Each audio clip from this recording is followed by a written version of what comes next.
Big names made their mark in the opening week of the Gfinity Rocket League Oceanic Masters. CJ capitalizes. Kami just bangs that one in, but it wasn't without some drama. Solution is now up for the shot on. It's an open net. He sticks it in. Icon set the tone, rallying their way to an impressive reverse sweep. Icon, this could be the chance. CJ with the cheeky finish. Icon have done it in a 3-2 scoreline. Chiefs showed their class with a clinical display of their own. As we see here, Chiefs are such a dominating force within OCE. Not to be outdone, Justice staged a ridiculous comeback to clinch their own 2-match series. Now Steve goes up and over. There's no defensive clearance. The net it goes. 50,000 US dollars up for grabs and a place at the World Championships. The stakes don't get any higher.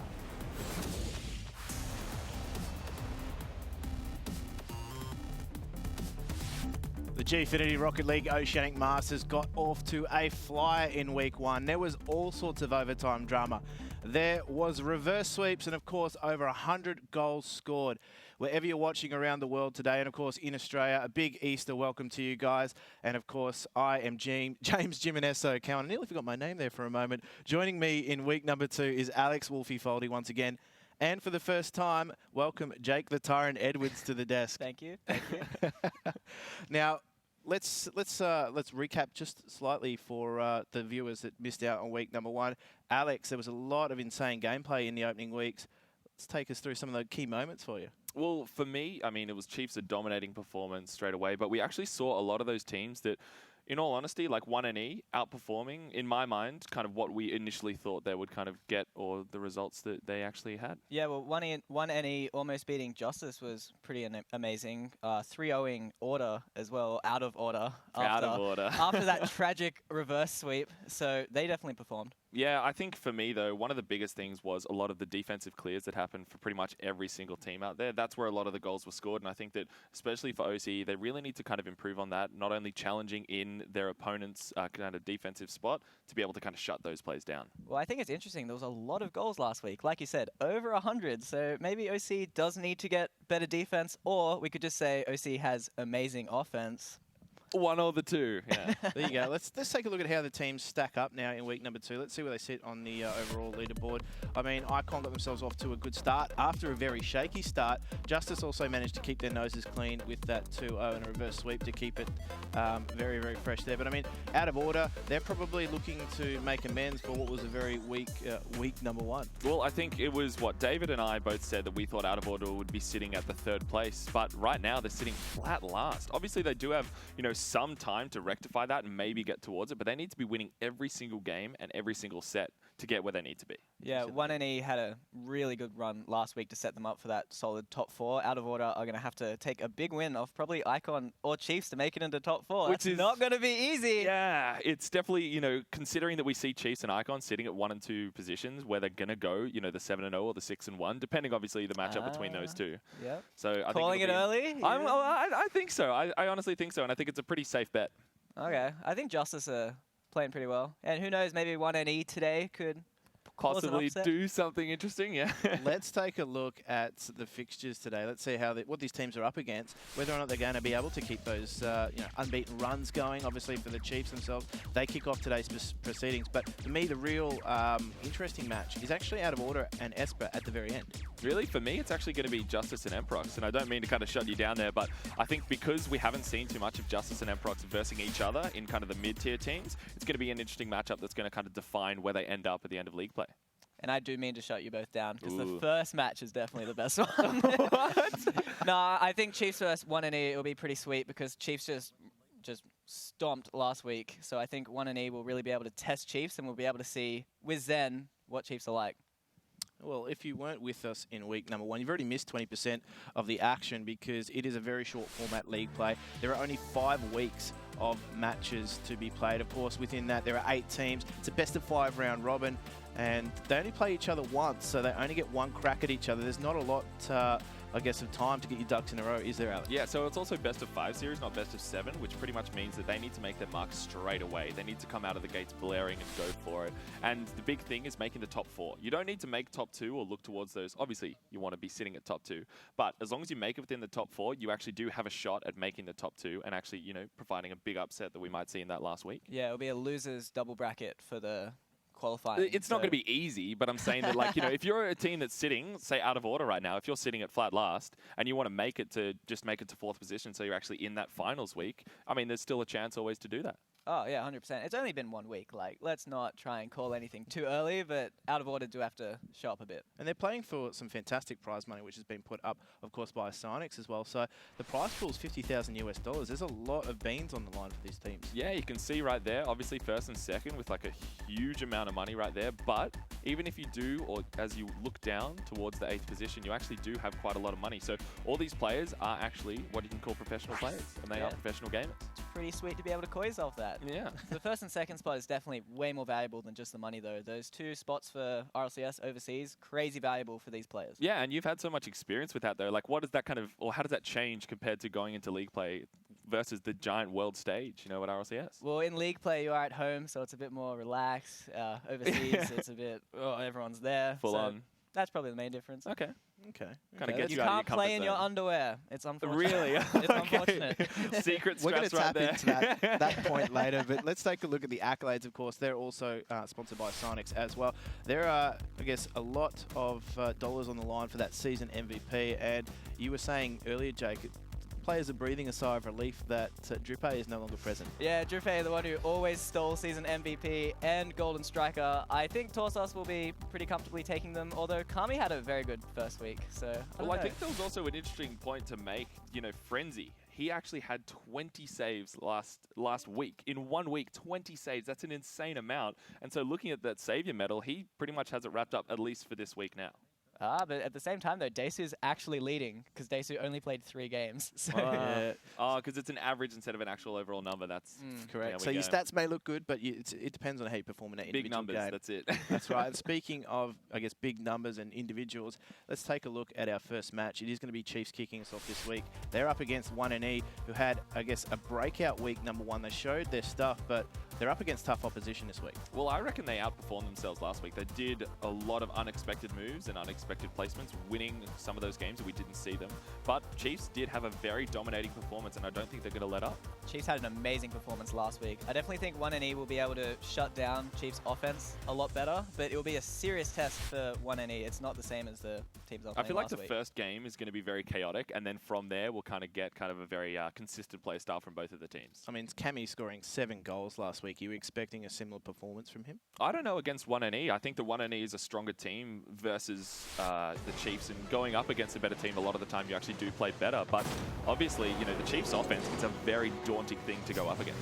You can see Kami being really quick in all these plays. I think 1NE will be a lot more ready for this. Definitely play at a faster pace than Edge were last week.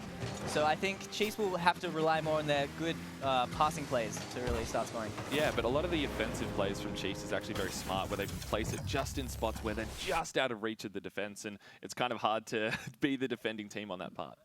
Yeah. I pity people who have to play Chiefs. I mean, it wasn't just performance at the front from Cammy as well. It was actually performance from the team. It was really well-rounded. Zen also turning provider for the team.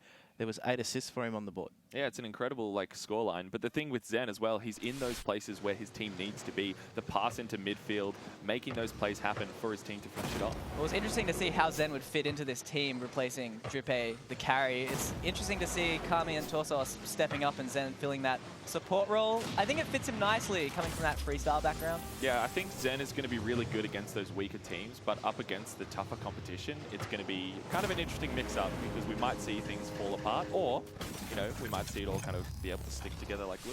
Yeah, it is, I guess, a gradual incline in terms of the teams that they're facing in levels of difficulty, per se, at least from the Chiefs' perspective. Do you think nerves might be a factor week on week for Zen?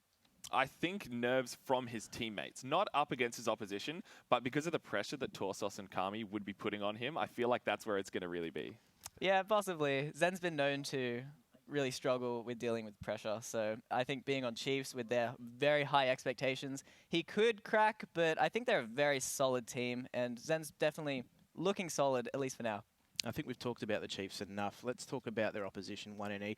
They were, I guess, a real surprise package for a lot of pundits watching on in OCE Rocket League. And in terms of what they provided, Frenzy was absolutely huge for them. 7 goals last week, and he was a real live wire. He was all over the place. Just wherever his opposition didn't want him to be, he was there. In offense, in defense, wherever his team needed to be. And it also showcases his individual skill with that nice double touch there. Pretty much getting all the saves as well for his team, being at both ends of the field.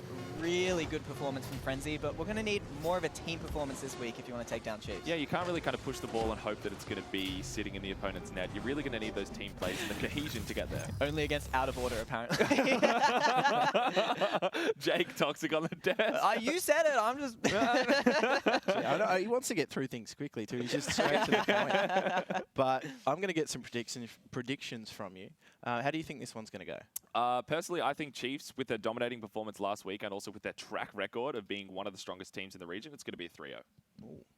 I think it'll be a 3-0 as well. I think it'll be closer than last week. I don't think we'll see 16 goals in 3 games, but I still think it'll be a 3-0. Chiefs are a little too strong, and 1NE are a little too fresh.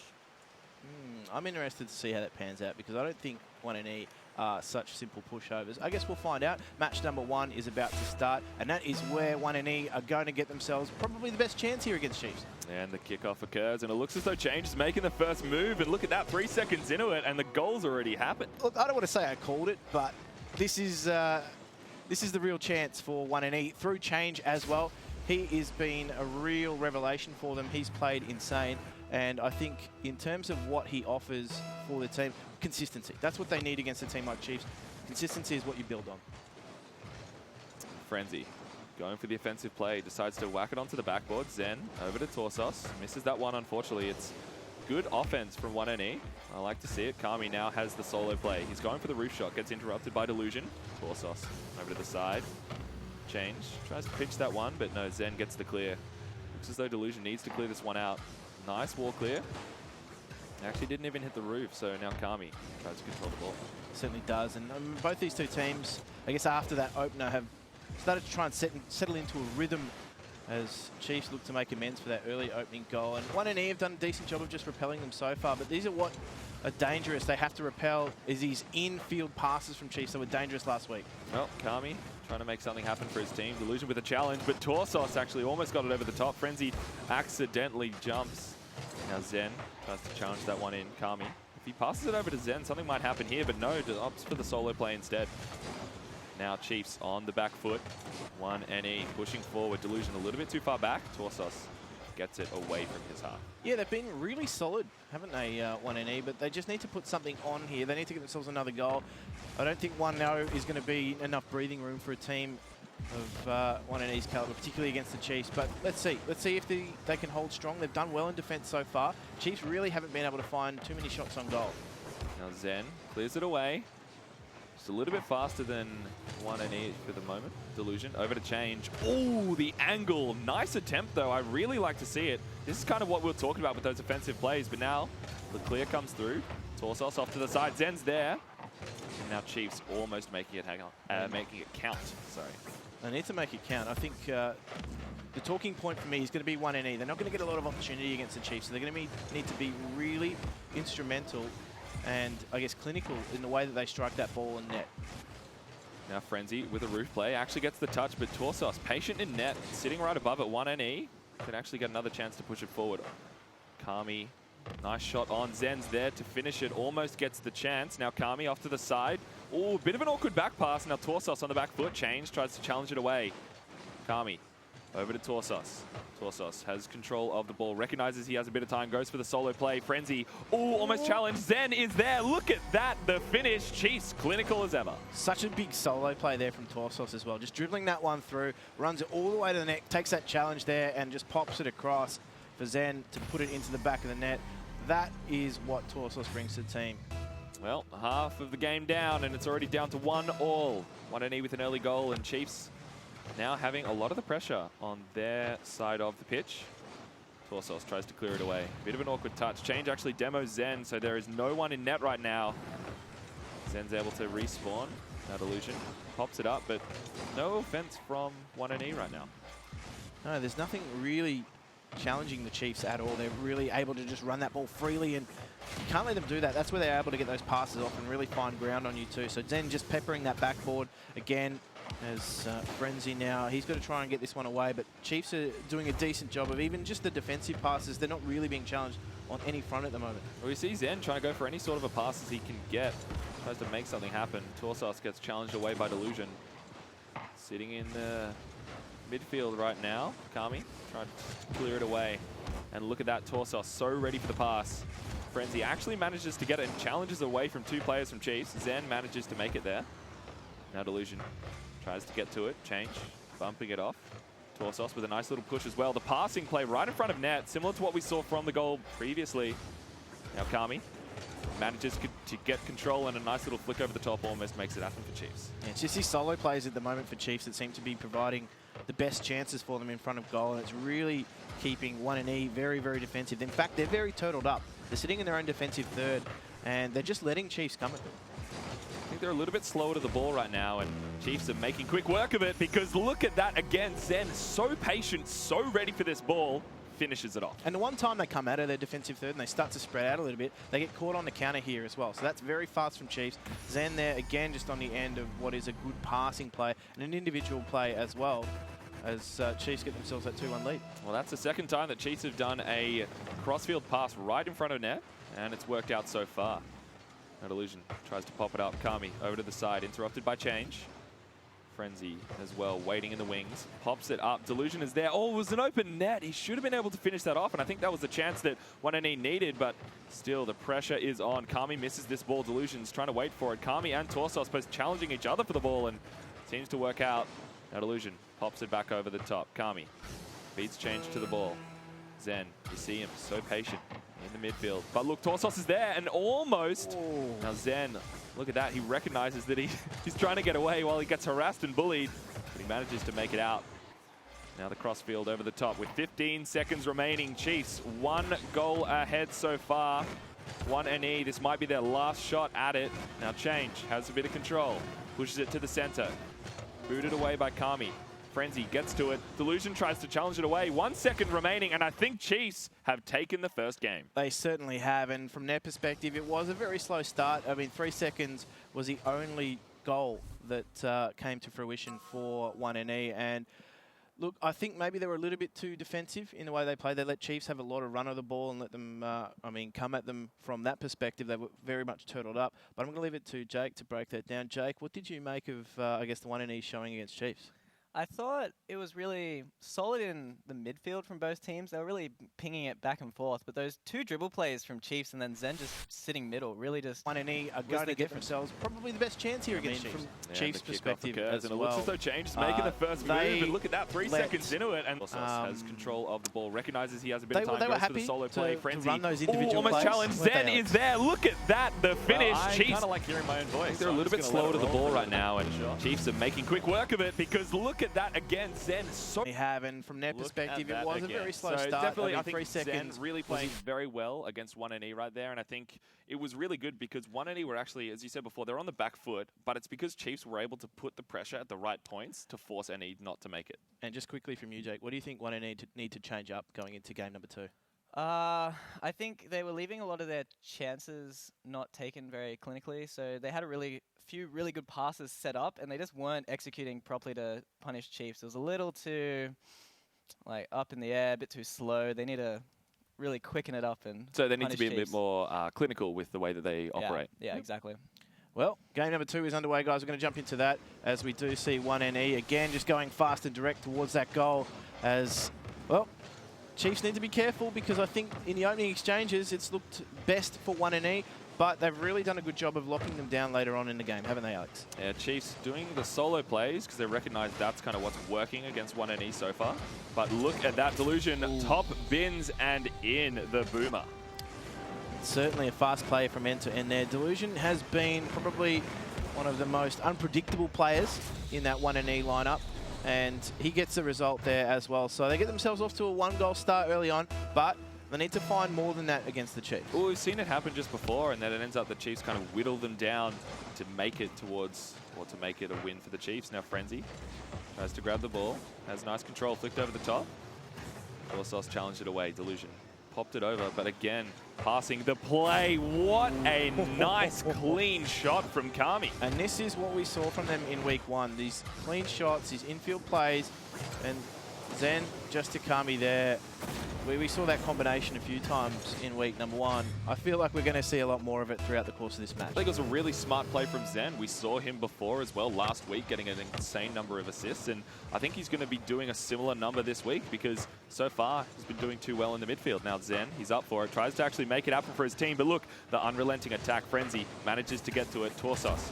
Now to Zen. Zen again over to Torsos. It's sitting in front of net. Kami's there. Look at the challenge. Ooh, couldn't quite make it, but it's not over yet. Zen top bins, but it goes out. Oh no. Chiefs just wanted to whittle in. They just want to walk it into the net, but seems as though the defense is going to fall apart. Zen finishes it off. Yeah, after they couldn't walk it in, they did a great job of just keeping that ball locked up in goal. You could see 1-E. They tried to get it out as best they could, but gave Zen way too much time. Yeah, but you see as well, Chiefs, they're just that little bit faster in offense. They're getting to the ball when they need to, and 1-E, there was 2 players sitting there. Delusion decided to cover the net, whilst his teammate was there, ready for the ball, but couldn't quite get to it.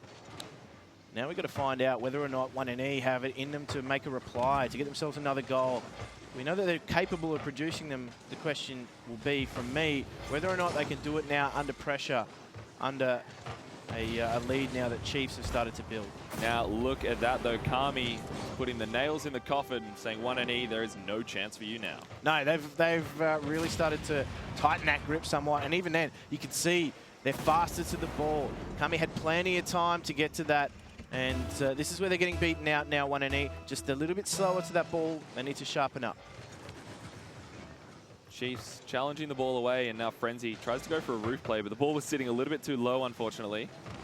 We've seen some incredible solo plays. Now Torsos tries to make one of his own, and look at that, Kami so close as well. Frenzy again tries to pop it up, but Zen with the challenge. You see as well, Kami was so ready for that pass. He was ready and waiting in the wings, and now Delusion grabs the ball, pops it over the top. Zen bumped it over to the side.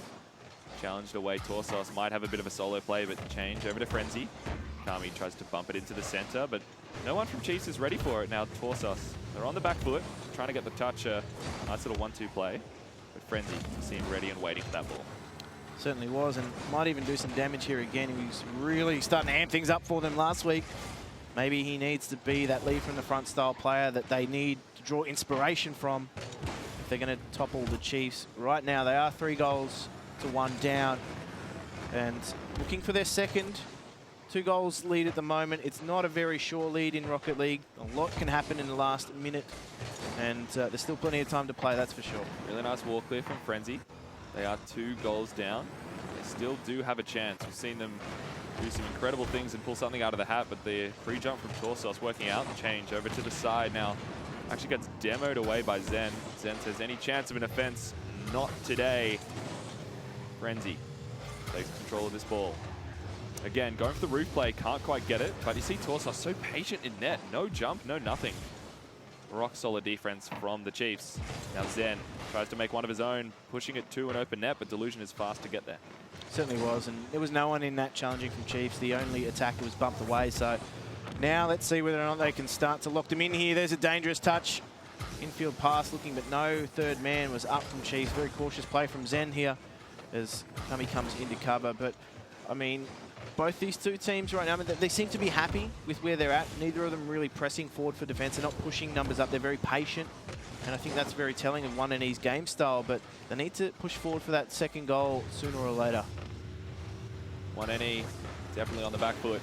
They want to make sure that they get to the front foot. Now Zen almost making it to that ball, but the challenge away. But look at that, so ready for the pass. Kami over to Torsos, couldn't quite get the touch. Frenzy manages to get the defensive clear. Follow up as well, beats all 3 players from Chiefs. Frenzy might be able to make it, and the pass, the 1-2, they take a leaf out of the Chiefs book, and they are closing the gap. And it was Chiefs that were running those balls individually down the field. This time it turns into 1-E, and that is a great little pop pass up to close things out. Now, there's only 1 goal in it. 59 seconds left to play. 1NE could do this. Well, 1NE, they have had the pressure, and as you said, both of these teams playing very patient, playing very close gameplay to each other. They're trying to make sure that they are getting the touches that they want. Chiefs. Zen actually gets demoed away. Delusion over to change.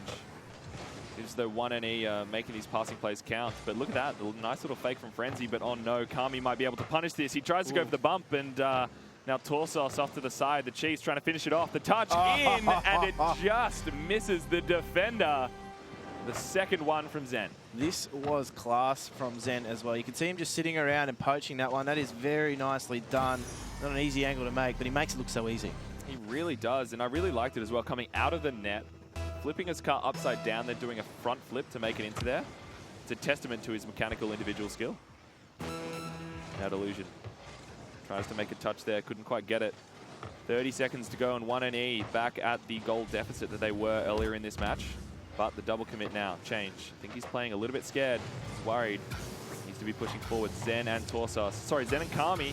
Actually, Torsos sitting in the wings. And see those mistakes that you're not used to seeing from 1NE. I think with 10 seconds left, it looks as though it is going to be the Chiefs' game. But the boomer from change with 5 seconds remaining. He keeps it interesting in the last 5 seconds here. So this is going to be a fast finish from 1NE.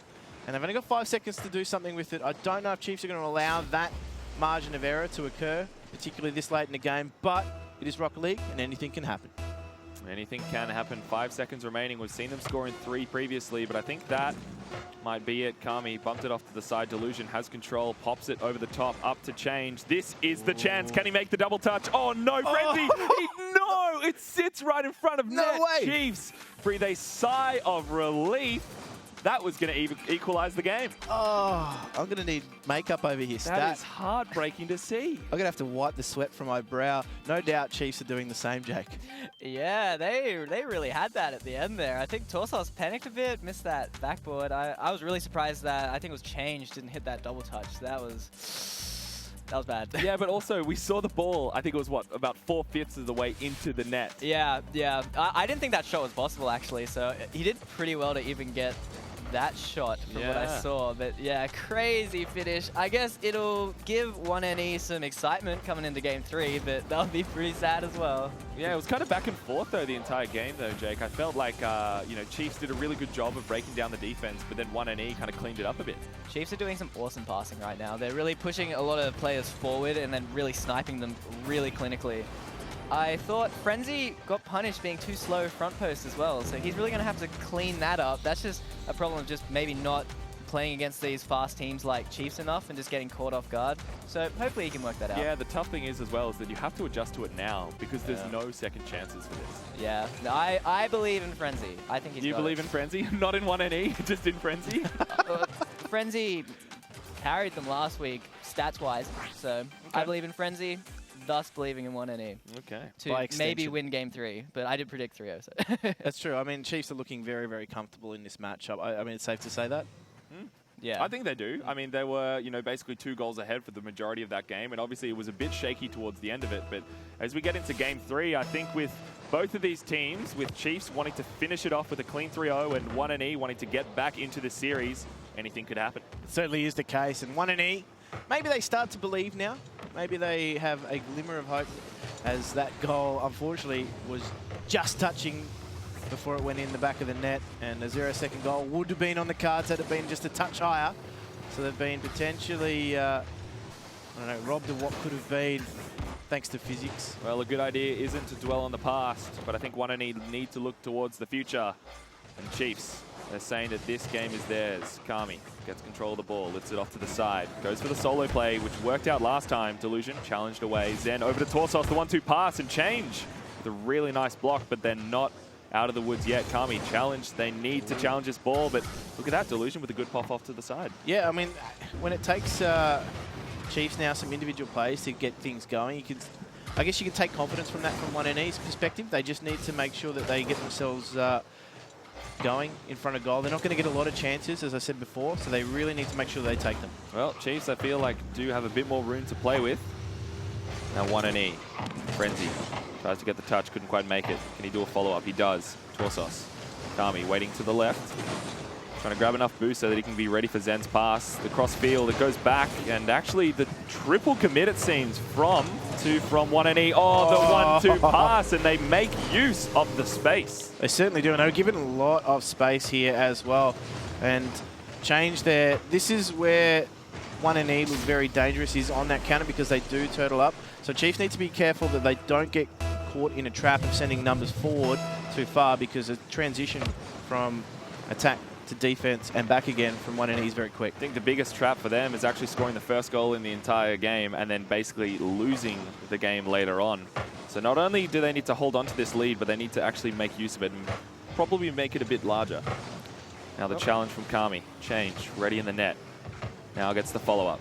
Nice push. It's over Zen. Challenged by Torsos. Sitting in the side. Frenzy. Nice little challenge. Delusion so far back. Needs to be a little bit more forward, but Zen is ready for this one.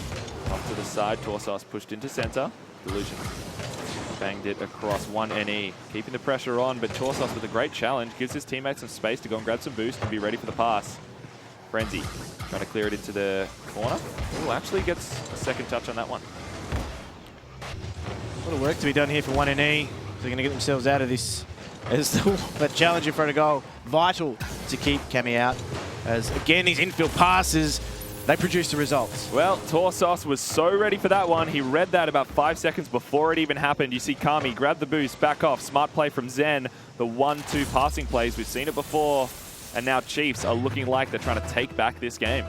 These angles that they're finding too are superb, and they're certainly capitalizing on the fact that they're faster to the ball than their opposition. Right there, that's a key example. Speaking of being fast, it looks as though Zen was so ready for this one as well. You see Chains tried to push up, couldn't quite make it, and Zen with a great shot that just sits right in the middle of the net. And the point you were making earlier about 1NE going one goal up and maybe needing to get more, that's another example of why they need to, because Chiefs have been punishing them very, very quickly and in quick succession.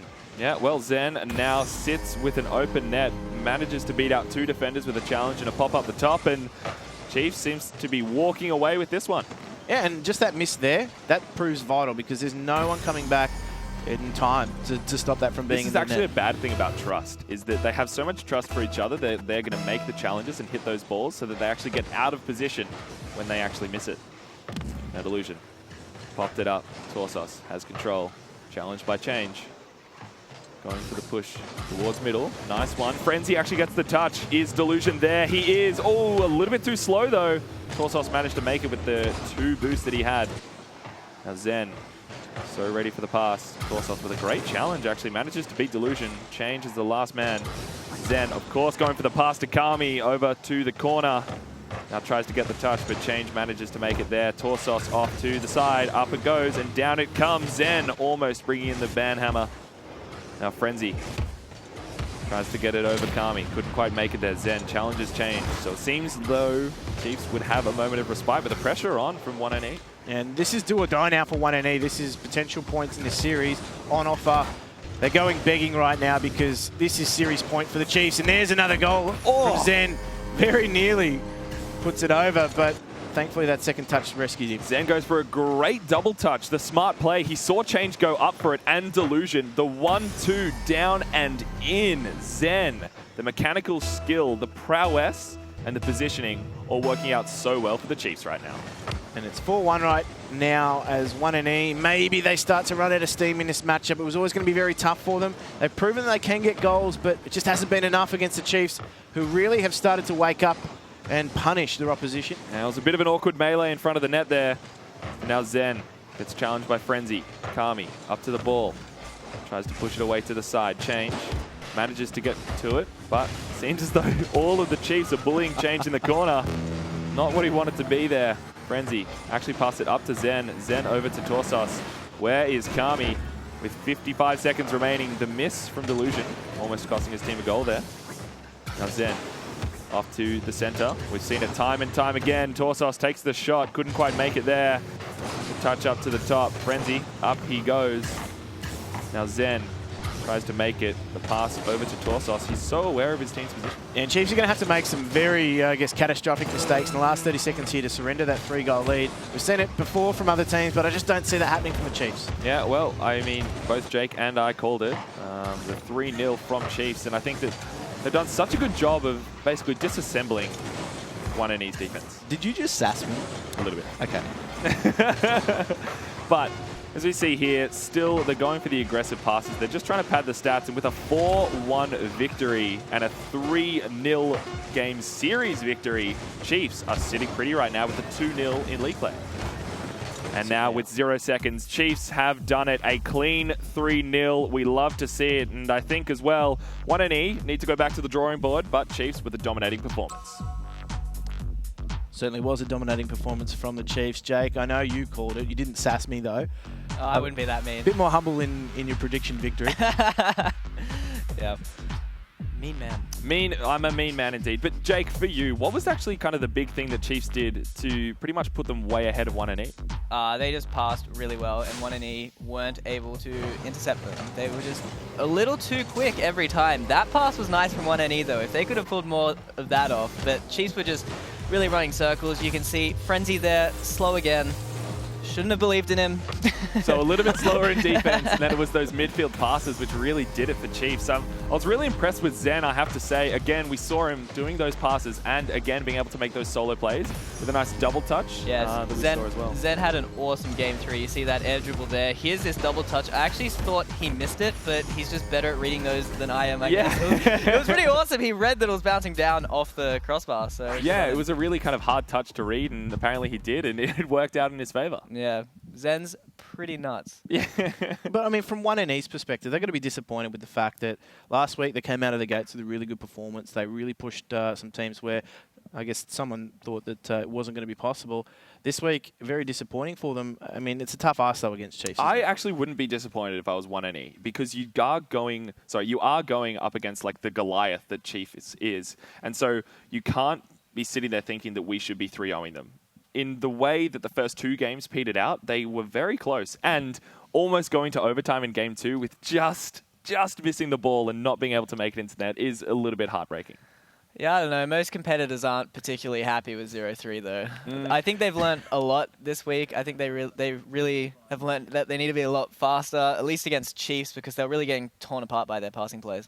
It certainly was, I guess, a clinical performance from Chiefs. They were allowed a lot of time on the ball, though, I must admit. There was some solo plays coming out from Torsos in particular that really freed up Chiefs. That's what happened in that first game, is that Chiefs realized they were getting so much space and so much room. So they went for the solo plays, and it worked out so well. Like, Torsos didn't even have to put it in the net. He just passed it across, and you saw Zen was so ready for the ball to be able to just dunk it in. Yeah, I like that insight, actually, because a lot of the goals were, especially that first game, just opened up by the dribble plays or all the space in the midfield. So it is part 1NE being a bit slow, but they needed to also push up and be more aggressive so that they could be fast and cut off those plays. Yeah, there was a lot of provision coming through from that midfield, as you pointed out earlier. And, I mean, that's key in looking at our clutch playmaker, which was Torsos with 5 assists. Are you surprised to see a stat like that? I mean, last week it was Zen that was provider. This week it's Chiefs. Does that show that they've got a little bit of depth now? I'm actually surprised. I thought that, at least from kind of, the games that I was watching, I felt as though Zen was kind of a bit more pivotal in his playmaking than Torsos, but obviously stats don't lie. I think all of them were really putting up the effort in passing, but I guess Torsos really had the nice clinical ones. There was a lot of really great passes from the corner and a few of his dribble passes as well that were really great. So he definitely stepped up when it came to setting up his teammates. Well, I mean, it's going to be an all Torsos affair by the sounds of things, as Torsos was also our saviour as well. Really? So, yeah, Okay. six saves across the series with 2 per game. Yeah, well, obviously it goes to show that not only was he in the midfield, but he was in back in the defense as well. And I think for Chiefs, though, what I actually found a lot of the time is his teammates were so ready for the passes out of defense that it always worked in their favor, because they were always in the positions they needed to be in order to make a defensive clear into an offensive play. Chiefs were doing a really good job of staying up the field and giving themselves those pass options. So you are right. They were always looking for those passes and setting up really nicely to be able to get those passes out of defense. Yeah, so I think Kami definitely did well with it, because he was able to make use of those passes from Torsos and Zen and, banged him in. Would it be safe to call Torsos the engine room of Chiefs in that particular match? So, Jake, I'm just going to have a conversation Sure. with you now. No, but really answer the question. No, I think honestly, like for the whole team of Chiefs, they really did play well as a team, as a unit, because they managed to make use of all the space that they were given, and they managed to pass it instead of just going for kind of the petered out, like, oh, I just got to push the ball towards the opponent's net, which 1NE kind of did do a lot of that game, which then Chiefs were able to make use of.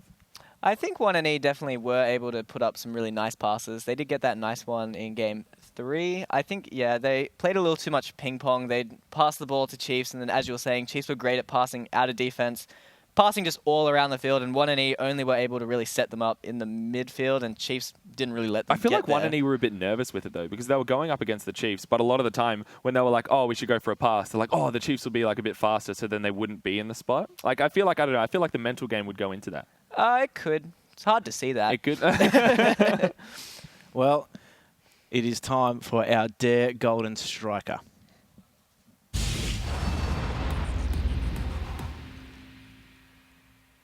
Our Dare Golden Striker was one of our, I guess, consistent performers across the course of that match. It was none other than Zen from Chiefs, who had a fantastic stat of 7 goals across that series. Are you surprised to see Zen at the Golden Striker helm? Not at all. I think he did a fantastic job of being able to pass it. We saw him last week making some of the most, assists for his team, and then this week being able to take up the mantle and be in the position that his team wanted him to be to finish it off. Well, I was really impressed with just how great Torsos and Kami were at feeding Zen. Zen also, the first 2 games was getting set up by those dribbles, but then Zen also showing that he has that carry and solo potential at the end there. So Zen, really all-round performance. Yeah, with a nice double touch and, some of those banging plays from the roof, it's not a surprise at all. Yeah, he puts a lot of time into preparation, and I think that shows with the Golden Striker award that he's now been able to garner as a result. Congratulations, Zen. You're our Dare Golden Striker for that match.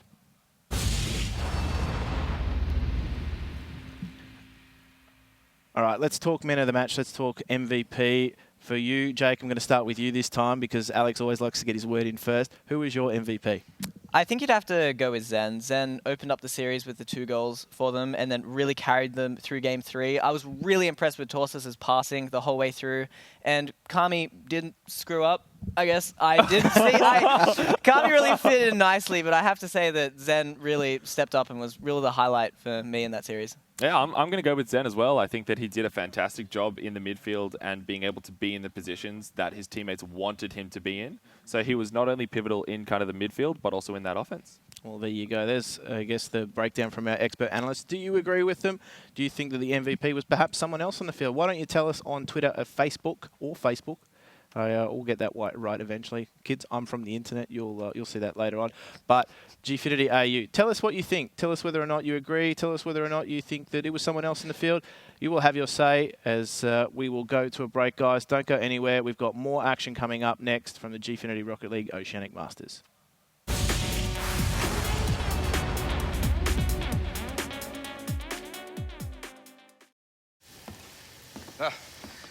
That confirms it. You got hipsters. Multiple hipsters? You never get just one hipster. Place is riddled with them. 3 natural ingredients, 100% Arabica beans, and you're cold brewing it. What do you expect? Shoot hipsters. Scram! So what do we do? You could try sprinkling some instant around the place. Dare Cold Brew, a fancier fix. I think with both of these teams, with Chiefs wanting to finish it off with a clean 3-0 and 1NE wanting to get back into the series, anything could happen. It certainly is the case. And 1NE, maybe they start to believe now. Maybe they have a glimmer of hope as that goal, unfortunately, was just touching before it went in the back of the net. And the 0-second goal would have been on the cards had it been just a touch higher. So they've been potentially, robbed of what could have been. Thanks to physics. Well, a good idea isn't to dwell on the past, but I think 1NE need to look towards the future. And Chiefs, they're saying that this game is theirs. Kami gets control of the ball, lifts it off to the side, goes for the solo play, which worked out last time. Delusion challenged away. Zen over to Torsos, the 1-2 pass and change. With a really nice block, but they're not out of the woods yet. Kami challenged. They need to challenge this ball, but look at that. Delusion with a good pop off to the side. Yeah, I mean, when it takes Chiefs now some individual plays to get things going, I guess you can take confidence from that from 1NE's perspective. They just need to make sure that they get themselves going in front of goal. They're not going to get a lot of chances, as I said before, so they really need to make sure they take them. Well, Chiefs, I feel like, do have a bit more room to play with. Now 1-E. Frenzy tries to get the touch, couldn't quite make it. Can he do a follow-up? He does. Torsos. Kami waiting to the left.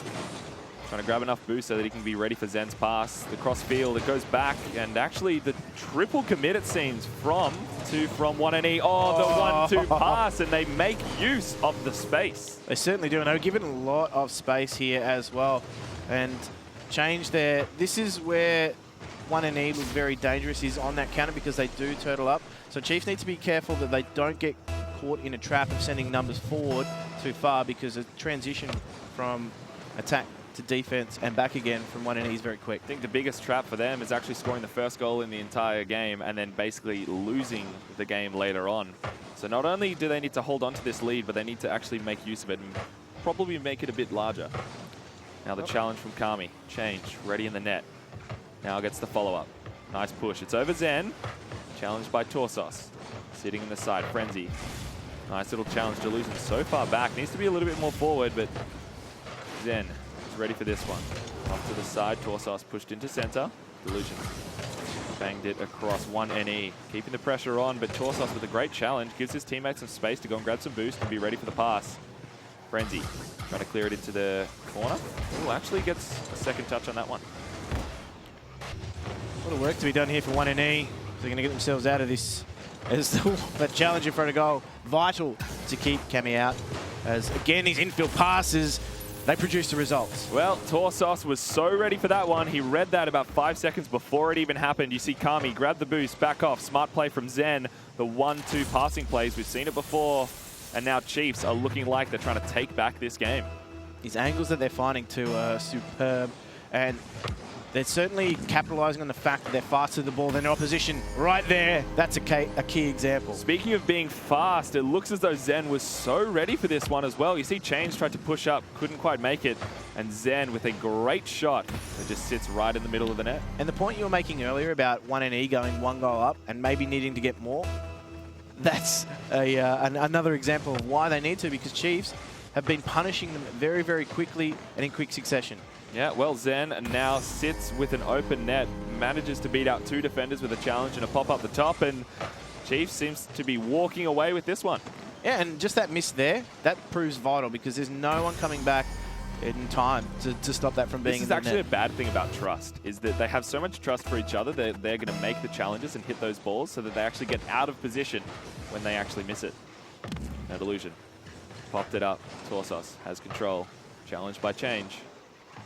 Going for the push towards middle. Nice one. Frenzy actually gets the touch. Is Delusion there? He is. Oh, a little bit too slow though. Torsos managed to make it with the 2 boosts that he had. Now Zen, so ready for the pass. Torsos with a great challenge actually. Manages to beat Delusion. Change is the last man. Zen, of course, going for the pass to Kami over to the corner. Now tries to get the touch, but Change manages to make it there. Torsos off to the side. Up it goes, and down it comes. Zen almost bringing in the banhammer. Now Frenzy tries to get it over Kami. Couldn't quite make it there. Zen challenges Change. So it seems though Chiefs would have a moment of respite, but the pressure on from 1-E. And this is do or die now for 1-E. This is potential points in the series on offer. They're going begging right now, because this is series point for the Chiefs. And there's another goal from Zen. Very nearly puts it over, but thankfully that second touch rescues him. Zen goes for a great double touch. The smart play. He saw Change go up for it and Delusion. The 1-2 down and in. Zen, the mechanical skill, the prowess, and the positioning all working out so well for the Chiefs right now. And it's 4-1 right now as 1-E. Maybe they start to run out of steam in this matchup. It was always going to be very tough for them. They've proven they can get goals, but it just hasn't been enough against the Chiefs, who really have started to wake up and punish their opposition. Now it was a bit of an awkward melee in front of the net there. And now Zen gets challenged by Frenzy. Kami up to the ball. Tries to push it away to the side. Change manages to get to it, but seems as though all of the Chiefs are bullying Change in the corner. Not what he wanted to be there. Frenzy actually passed it up to Zen. Zen over to Torsos. Where is Kami? With 55 seconds remaining, the miss from Delusion almost costing his team a goal there.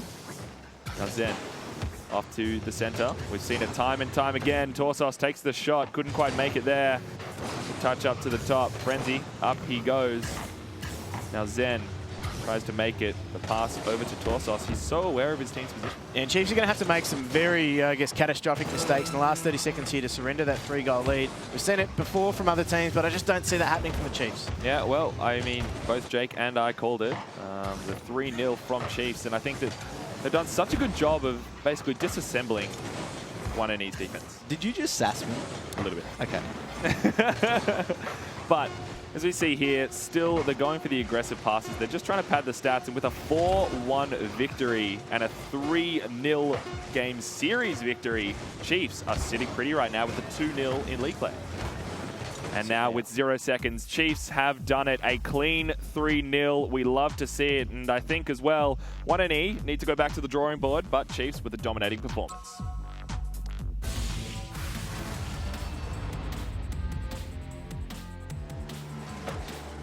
Now Steve off to the side, the shot on, and look at this. Steve says, no siree, we are not out for the count. Certainly been more consistent in his play style, and that's delivered results. Either of them can take it away from one another, but it's just where that push is going to come from. There it is, all the way from downtown. Steve edges ahead.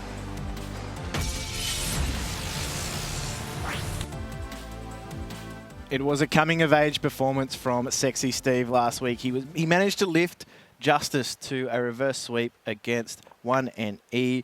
Justice are now up next. Do you think he's going to be a key performer against Emprox? Well, I think he's the key player for his entire team, and I think their whole roster kind of revolves around him of either passing it or giving him the room to breathe and actually make those offensive plays. Steve's pretty nutty.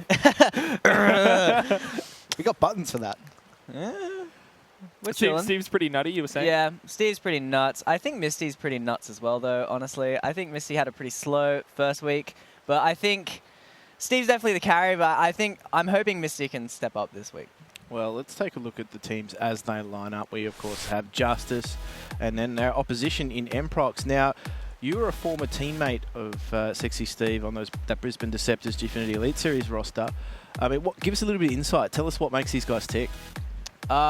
Steve is really quiet and just scores a lot of goals, so Steve's cool. Yeezy gets really hype. If anyone was watching at the start, Yeezy was the one that said, "Let's go!" So he does that. You like a bit of energy, yeah? Yeah, I'm down for it. I was like, "Yeah, Yeezy, high five!" So that's what it's like to be teams with them. Exactly, it's pretty fun. They're pretty good. Yeah. So you reckon that Misty really underperformed last week? You were saying? I don't he played all right, but I've really liked seeing Misty in the off-season. He's been a real rising star, and I definitely think he has that talent and, superstar factor to play alongside Steve, but he didn't really show it last week. Now, you mentioned Yeats, he's the go man. He's the guy pressing, the team comms and really firing people up.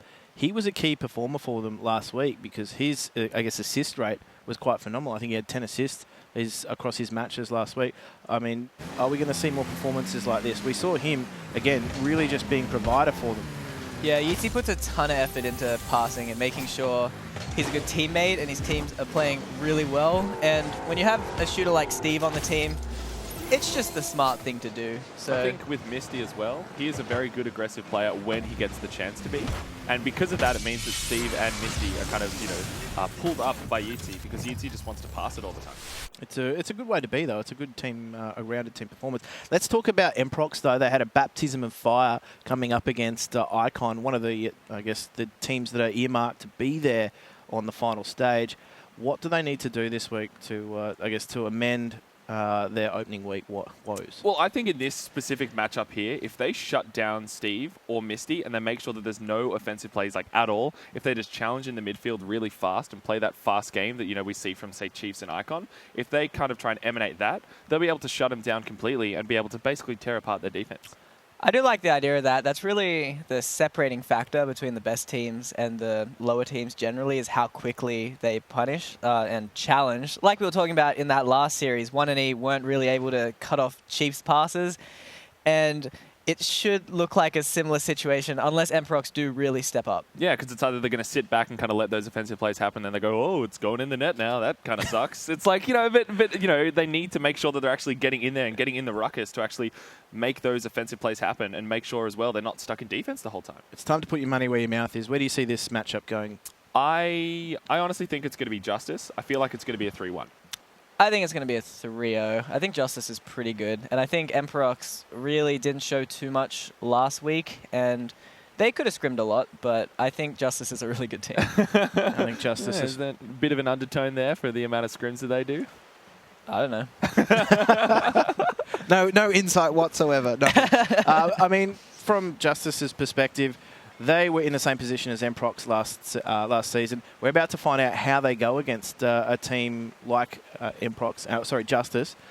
Let's see whether or not the man that we talked about, Sexy Steve, can get his team going from the front. He was a real leader for them last week. Let's see whether or not he can lead again from the front, whether or not someone else will step up, or will it be Emprox that can topple them at the end of the today? I guess we'll find out, Alex. Well, Steve taking the quick shot. Can he get the double touch? He can't quite make it. Misty again trying to stay as aggressive. Now Yeezy trying to push it towards the center. Looks as though Justice do have the offensive plays. Steve, a bit of an awkward positioning. Gets challenged away by Spydoge, and now Misty has control. He's bumping it off to the side, trying to clear it away for his team. But look how aggressive Yeezy's being. I haven't seen this before, at least for last week from Yeezy. Well, it's certainly an aggressive performance, but I think that just signals intent from his perspective. Justice are keen to get themselves some real championship points here. Maybe take that clean 3-0 if they can. But I mean, Emprox, Eli there, running it straight into goal. Does get denied, but this is real intent from Emprox. They can string goals together. The question is, can they string enough against Justice? Now Spydoge actually doesn't get the touch he wants. Now Steve, he's playing aggressive. I like it. The push over to the side. Misty's there. Where's Yeezy with the follow-up? Leduc actually gets the push across. Now pass to midfield. Steve couldn't quite get it, but look at that, the double commit from the side of Emprox. Not what they like to be seeing. Yeezy is aggressive. He's trying to keep it. The push over to the side. Spydoge has a little bit of time here. But Steve actually did the patient play, and it worked out. Challenged away. This gives Emprox a little bit of room to breathe. It does, but only momentarily. As well, Leduc's doing a great job of just harassing and keeping the defense honest there, but thankfully Spydoge actually was rotating all the way back, because there's a breakaway play here from Justice as Steve looks to keep that ball in play. Even the demo there just to keep them honest in defense as well. So Justice have really troubled Emprox, but Emprox have actually dealt with it quite well. Yeezy tried to get the pass from Misty. Steve now again goes for the solo play, bumps it over the top of Leduc. Spydoge gets the touch he wanted. Misty, the demo in net. It's an open net, but no, there's no follow-up from Justice. That was the opportunity they wanted, and they can keep the pressure on, but seems to be cleared away by Emprox. It's just that bounce really let them down there, Justice, and they needed that person following the ball in. So they're doing good work in the build-up. They're just not getting that final strike to put that ball away. So for now, scores are locked at 0-0. Who will be the first to break that deadlock? Steve touching it away. Yeezy now has a bit of control, bumps it over the top. Misty actually gets the clear on, goes for the backboard play. It's good to see from Justice. Spydoge sitting in net. A little bit scared though. Leduc over to the side. Steve bumped it up and over. Yeezy is challenging it. Misty trying to stay as aggressive. And now the shot on. Oh no! The mistake from Steve, and Emprox have opened up the net. Talk about a sniped goal as well. This one was just fired hard, low, into the bottom right corner. So he really picked his spot there. There was no chance for them whatsoever. The furthest possible point away from the defense. Well done, Eli. It was really good to see Emprox now actually on the front foot. This is kind of counterintuitive to what I thought was going to be happening in this matchup. I thought Justice would be able to finish off a lot of these goals. Now Misty with the boomer tries to go for the same. Actually, Yeezy finished it off. I thought it might have been an own goal. Yeah, Yeezy in there just really pressuring the defense, but also getting that last touch as well. So I thought maybe that had been squeezed in, but that is fantastic work from Yeezy to just find himself in that spot. Yeah, he reads it well. He manages to get in the way, and because it was about to bump out, not only was Misty there, ready for it, but Yeezy actually finished it off. Now 1-1 scoreline. Emprox a little bit scared right now. Seems as though they need to keep these offensive plays. Leduc takes a shot on, and it's an open net. Look at that, 2-1 to Emprox. I think it shows, too, that Justice, they can't afford to make any mistakes, because even Emprox right now in this position are going to punish them for it, too. So good work from them. They even had that third man coming in if it was needed. So Justice now let that hard work that they put in, getting themselves back on equal pegging, just slip somewhat. Can they get themselves another goal here and potentially just extend that lead? Justice denied. Yeezy, Steve, and Misty all trying to keep aggressive, keep that aggression on. The pass into center, Yeezy trying to follow it up. The touch on, it actually beats Leduc. No, it doesn't actually. Misty goes for the double. See, Spido's read it really well. Now Yeezy, all three players are stuck in the corner for Emprox. They're trying to clear it away. Misty, up it goes. Spido's back onto the backboard. And it seems as though aggressive. Oh, the 1-2-3 punish. I like it a lot. Yeezy finishes it off. Yeah, they had their choice of shot there too, with both players coming in on that earlier play then, but that is a great little 1-2 pass as well as they peel off and put it into the back of the net. Such a smart play. We haven't seen anything like this from any team previously in the entire series, and I love to see it because the pass was so unreadable on the side of Emprox. There was no way that Emprox was going to read that pass. Very difficult to read. Justice doing a good job of keeping that aggression up, and they equalized the game to 2-2 though, so this game might actually be going for the long haul. Strap yourself in. Looks like we're in it for the long haul potentially here with these two teams as they bump there. Leduc just blocking the defense from being able to get back into that one, and you can see here Emprox are just challenging that ball in defense, and it's giving Justice some trouble. Well, there was no defender from Justice, and you could see that Emprox did make quick work of that. Now with a 1-goal deficit, Justice, they want to get into this game and they want to finish it off, but it seems as though Emprox are playing very well right now. Certainly are. Maybe they can tuck away another before the game is up. There's only 52 seconds left to play, so Justice need to find themselves an equaliser, but could it be Emprox that find themselves pulling away? Steve touched it over to the side. Eli bumped it away. Yeezy over to Steve. Steve couldn't quite get it. The demo, there's no one in net. The nice save, though, from Yeezy. That was really well done. The pass over from Eli to Spidoge. Couldn't quite get the angle. You see Leduc stuck in the corner. Tries to make something happen for his team. But both Steve and Yeezy playing the patient game, and it works out. The challenge away as well. Now Steve, so far back, he has the positioning. Misty goes for the backboard play. Can Leduc touch it? He does. Eli off to the side, 17 seconds remaining. Emprox don't want anything to happen here. Steve over to Yeezy. Can Yeezy do the double touch? He's going for it. It's going down in front of net. Justice need to make this opportunity count. Yeezy off to the side, couldn't quite get the touch. Now Misty, up it goes. Oh, cleared away by Leduc. With 3 seconds remaining, I think the first game is going to go towards Emprox, but Steve has control. This is the chance right now. Spidoge, he's faking it out, pushing it away, and it goes on the ground. Emprox take game 1. That is a fantastic performance from Emprox, and they really punished, I guess, Justice Esports on the counter for a lot of that game. Jake, what did you make of it? Yeah, like you say, lots of counterattack goals and lots of really speedy play in the midfield. I'm really impressed by being able to score 3 goals against Justice. Justice are pretty good at defending, but Emprox really got past in that game. I was actually very surprised. I thought that Justice would be a lot more aggressive and a lot more offensive, but there was the clear mistake from Steve going for a fake challenge instead of actually going towards the ball. And really, being that 1 goal down ended up costing them in the end. That goal was awesome.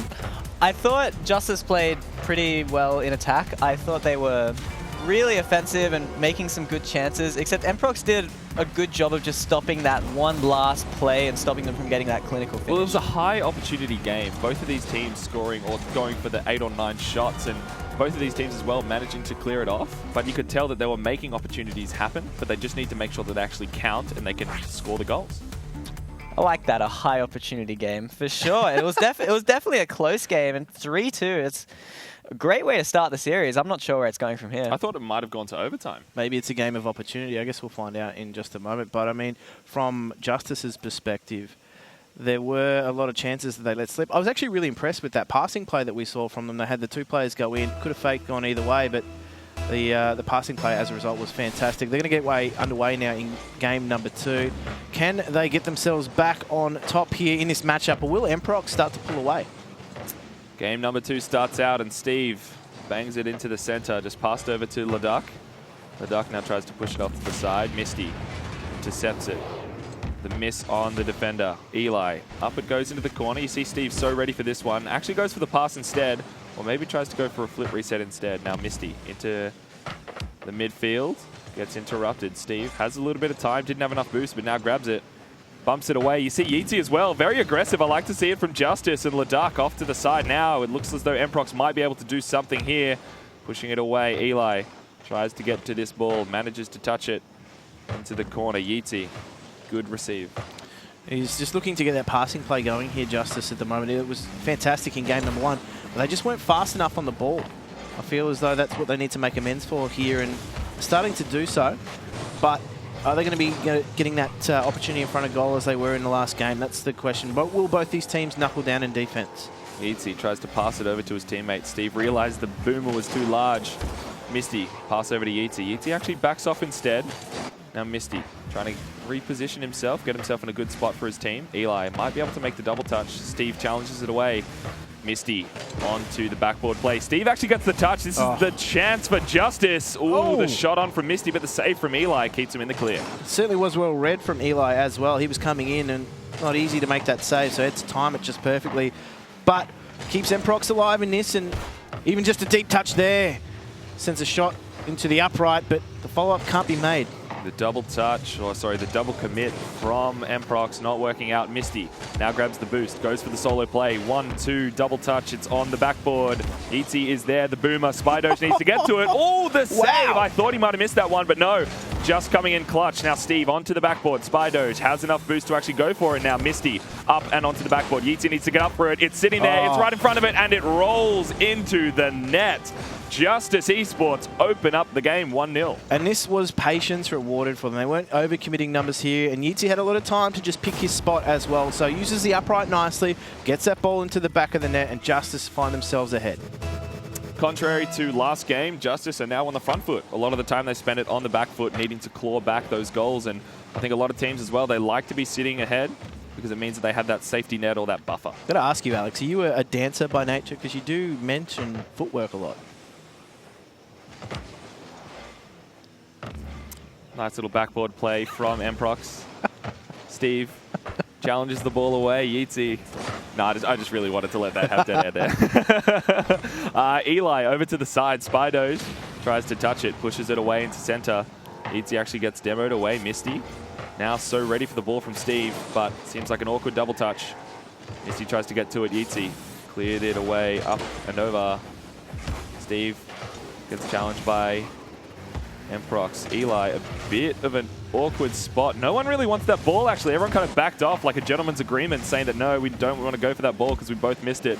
Eli actually pre-jumped. Yeatsy tries to open up the net here. Now Steve push it away.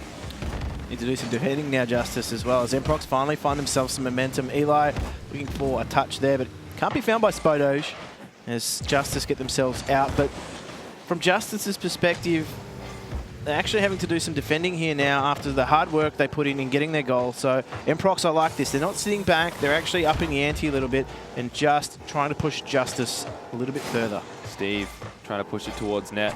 1:30 remaining, and Justice, very different from last game. Looking very confident. Steve over to Yeatsy. Can't quite get the touch. Now Leduc manages to make it, but Misty, it's a bit of a pass.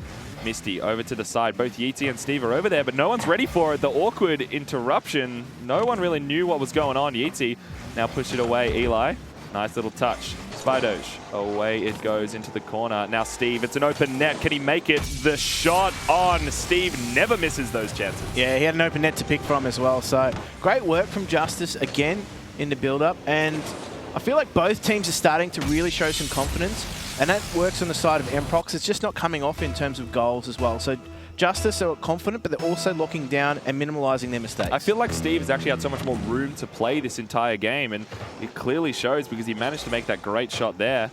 Now Yeatsy tries to challenge it away. Eli pushed it to center. Ooh, the chance. Now Spydoge, up it goes. This might be the chance for Emprox. He goes onto the backboard, tries to push it down. Leduc goes for the challenge on Yeatsy, but Yeatsy didn't have enough boost, actually. Manages to pre-jump and get to it. Now Leduc off to the side. Steve challenged it away. It's sitting in the midfield. Can he get the touch? Yeah, Misty, the double touch. Oh, sorry, the double commit. Spydoge, the 1-2 pass. Can he make it a third? No, he can't. Yeatsy push it off to the side. 30 seconds remain. Emprox might need to make these goals happen if they want to get back into the series. They are 1-0 ahead, but the bang from Spydoge. What a nice shot. That cherry was there. It was ripe and ready to be picked, and Spydoge obliges. No one from Justice was rising for that whatsoever. You see as well, perfect shot into the back bottom right corner away from all the defenders. No one was ready for that one. 22 seconds remain.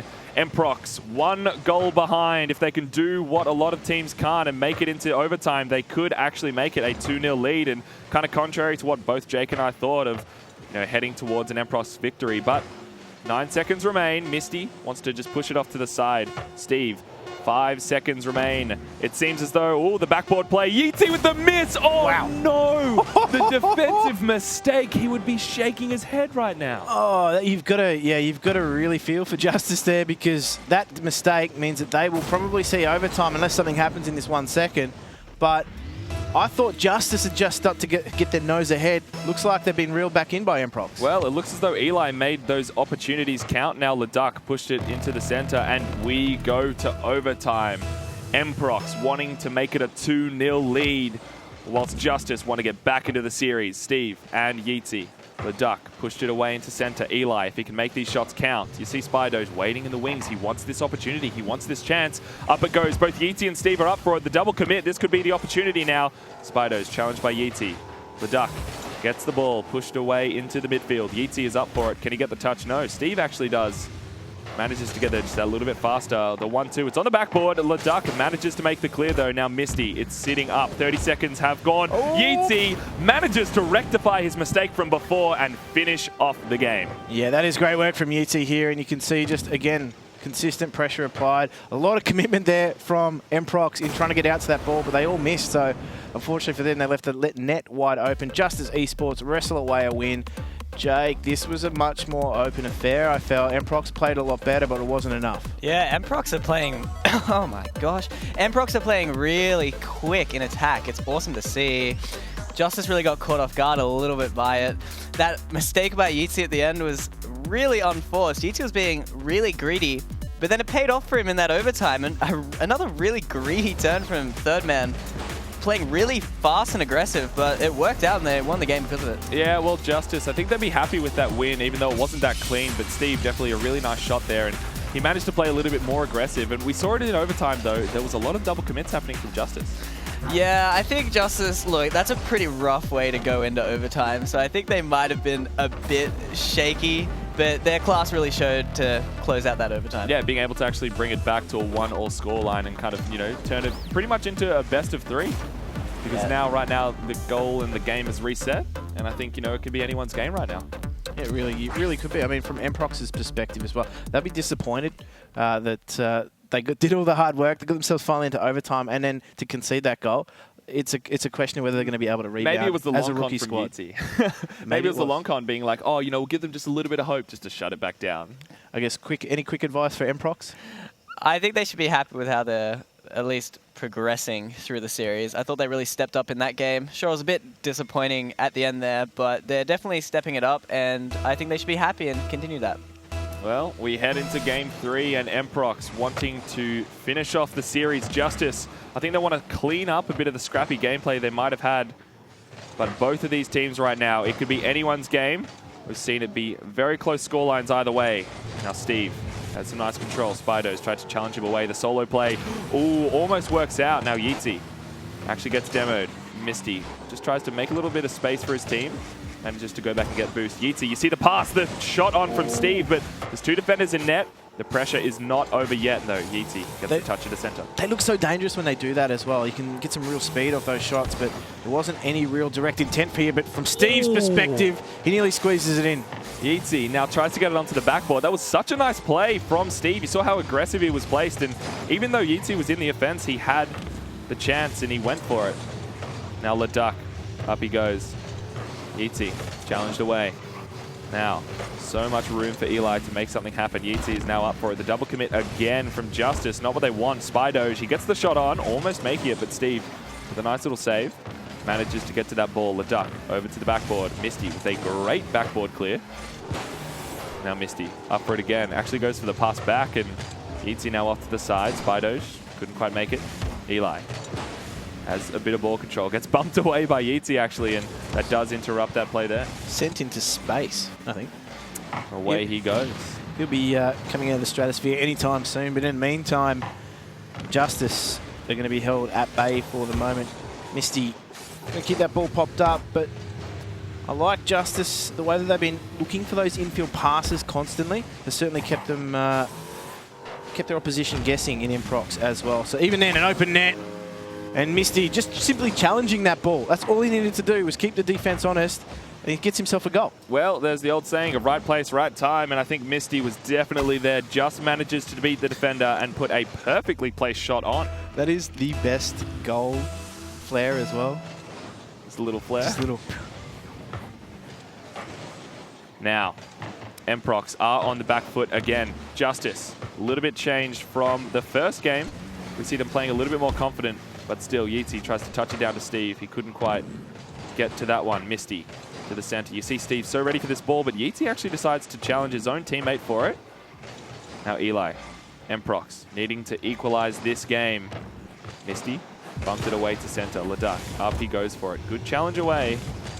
I like it a lot. Spidos misread that actually. Now Steve has control. Oop, challenged away by Leduc, and it looks as though this might be the opportunity that Emprox wanted, but they couldn't quite make it convert. Certainly starting to limit the chances that Emprox are getting in front of net. Justice, as they keep going throughout this game, even just the bump there to keep them honest and not really let them settle into any rhythm whatsoever in front of goal is costing. But this double demolition just means that the attack peters out as there's a chance in counter-attack. It falls short, but I mean, Emprox, they're doing some of the right things. They're just not getting the results yet.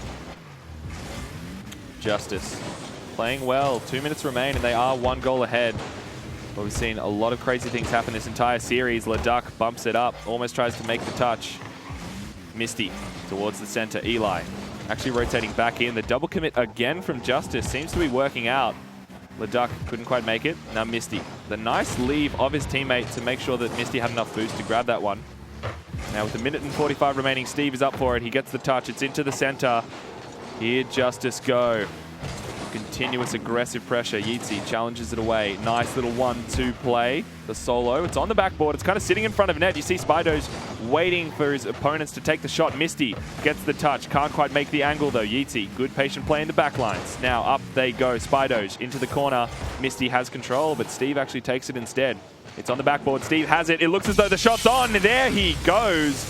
We've seen it before. We see it time and time again, and Steve never surprises us. Never fails to disappoint either, as he does squeeze that one through the 2 defenders there. But I was just about to comment how this was a single goal game. It really was in the balance. Whilst Justice have controlled all of the traffic, they still haven't been able to net themselves enough goals. But that second goal might just give them some breathing space here in the last minute. Well, I think Justice are playing a little bit better than the previous game. A lot of defensive mistakes from Emprox, and they're managing to make use of that. Misty into the corner. Steve up in the center. And I think Justice are doing a great job of just bumping Emprox constantly. There's a little bit given back here by Emprox to Justice, but they're keeping them out of, I guess, position a little bit with those bumps, but also making sure that they're having to check their 6 all the time and make sure they're not going to be bumped in the process of setting up an attack. Now Misty with the shot on the backboard. Yeezy, 1NE. I'm not playing in this game. I don't know why I've said that, but Spidos tries to get off to the side. Yeezy bumped it into the center. He tries to challenge it away. Yeezy pushing it towards it.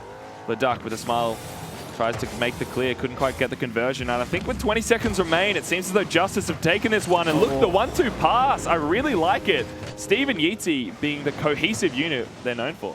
This is when Justice are at their best as well. This passing combination, a lot of time there as well. No one in defense really coming out to meet that whatsoever. So Justice have done a good job of just giving themselves a room to breathe.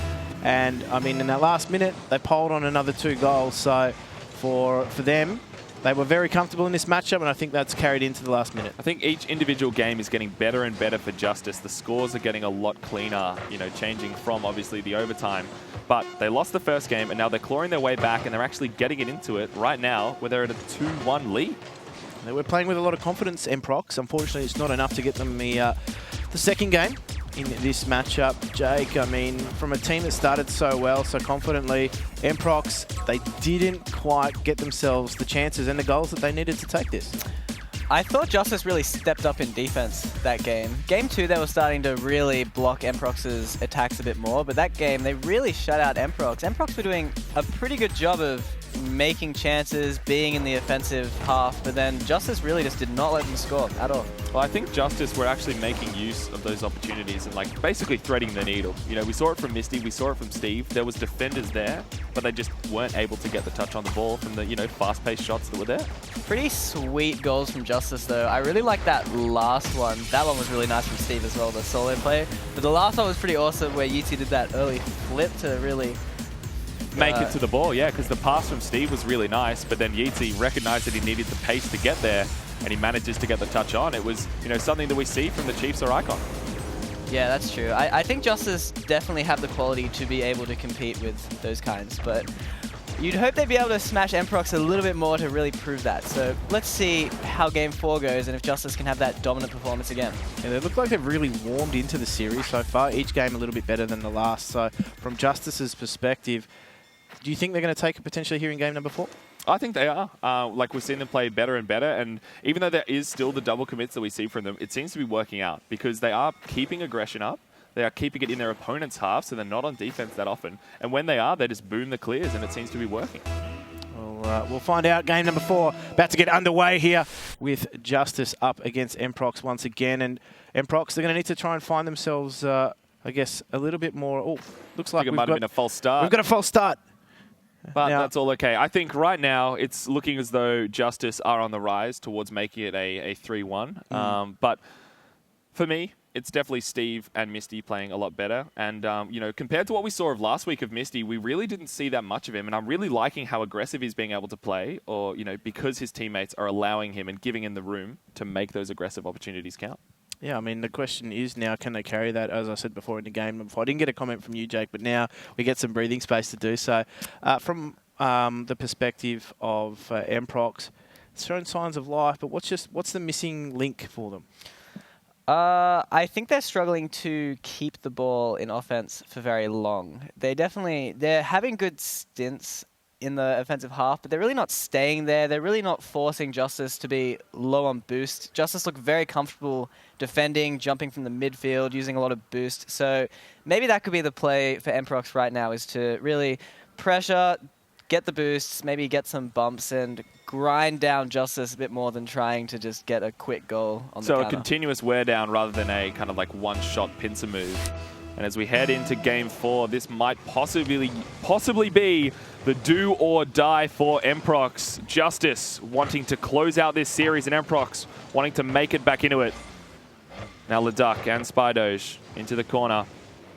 You see Yeezy backing off, allowing his teammate Misty to pass it over to Steve. The 1-2 passes. It's a little bit slow though, so it seems though Emprox do have a bit of time to pass it away. Misty bumping it away, getting the shot on. Eli over to Leduc. The 1-2 pass. We love to see it. Eli trying to challenge Steve, but can't quite make it over there. Now Spydoge gets the ball. He's managing to grab it here. Bit of a solo play. Let's just push it into the corner. Good solid follow-up challenge as well, but this is where Justice look dangerous. Yeezy giving the defense trouble as Leduc manages to steer it to safety. But now for me, it's about whether or not Emprox can go forward and create enough chances to get themselves some goals, because Justice have done a really good job of locking things down.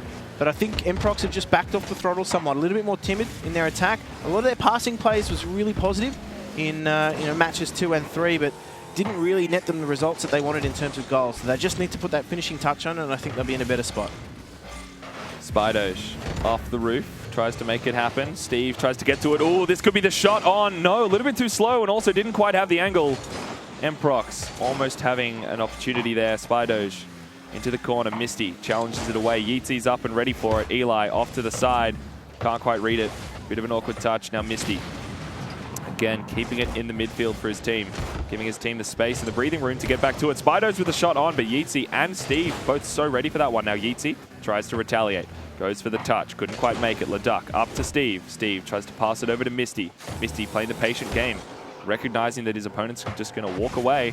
But the 1-2 little passes, and if he gets it over the top, Steve, this is the chance. Both defenders not quite there, and Steve tries to get to it, couldn't quite make the touch. Now Spydoge, the pass away. Misty over to the side of Steve.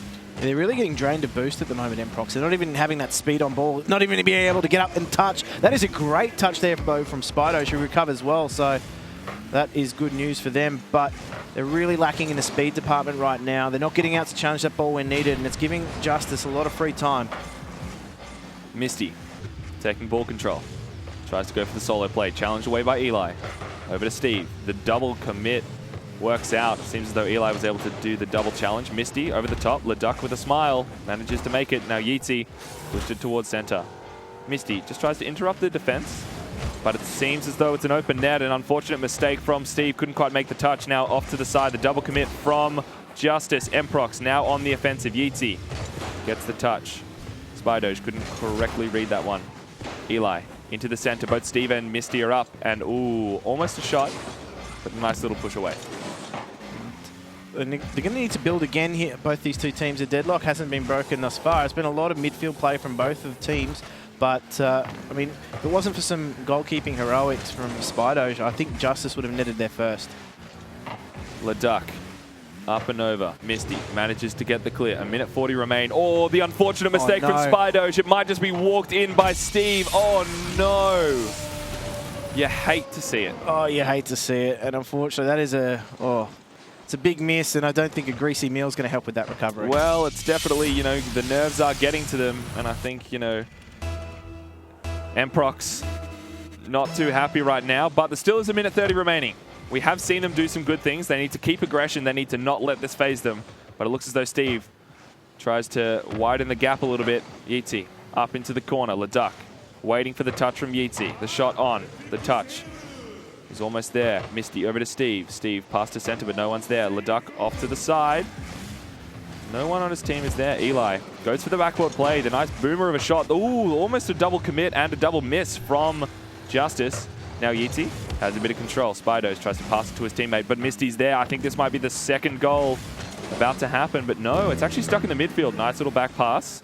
Justice having a bit of control here. Steve recognizing he has so much time, but a little bit too much time it seems. Misty needs to make the save. He does. Eli, the shot on the demo, and that is it. What a nice play from the side of Emprox. That is a fantastic play as well. The demo was real, I guess, intent. And it adds some insult to injury too, because Misty was unable to do anything whatsoever. It's a really, I guess, dominant play coming out from Emprox, and it's what they needed. It's exactly what they needed. The demo was so pivotal towards that entire play working out. And they got to risk it for the biscuit. They did, and it worked out. If they can keep this aggression now, Emprox could actually bring this game back to a 2-all scoreline. But Yeezy might be able to finish it off. He does. What a nice little solo play. That is unfortunate as well for Emprox as well, because they've just done all the hard work. They just got themselves in front. And like that, Yeezy strikes. He takes that ball on his own 2 shoulders and pops it into the back of the net. So 2-1 now, 37 seconds left. A lot of work to be done for Emprox. Nice little flick and a good little pop as well. And Yeezy is trying to put this game away and put this entire series away. 30 seconds remain, and it seems as though Emprox are on the back foot.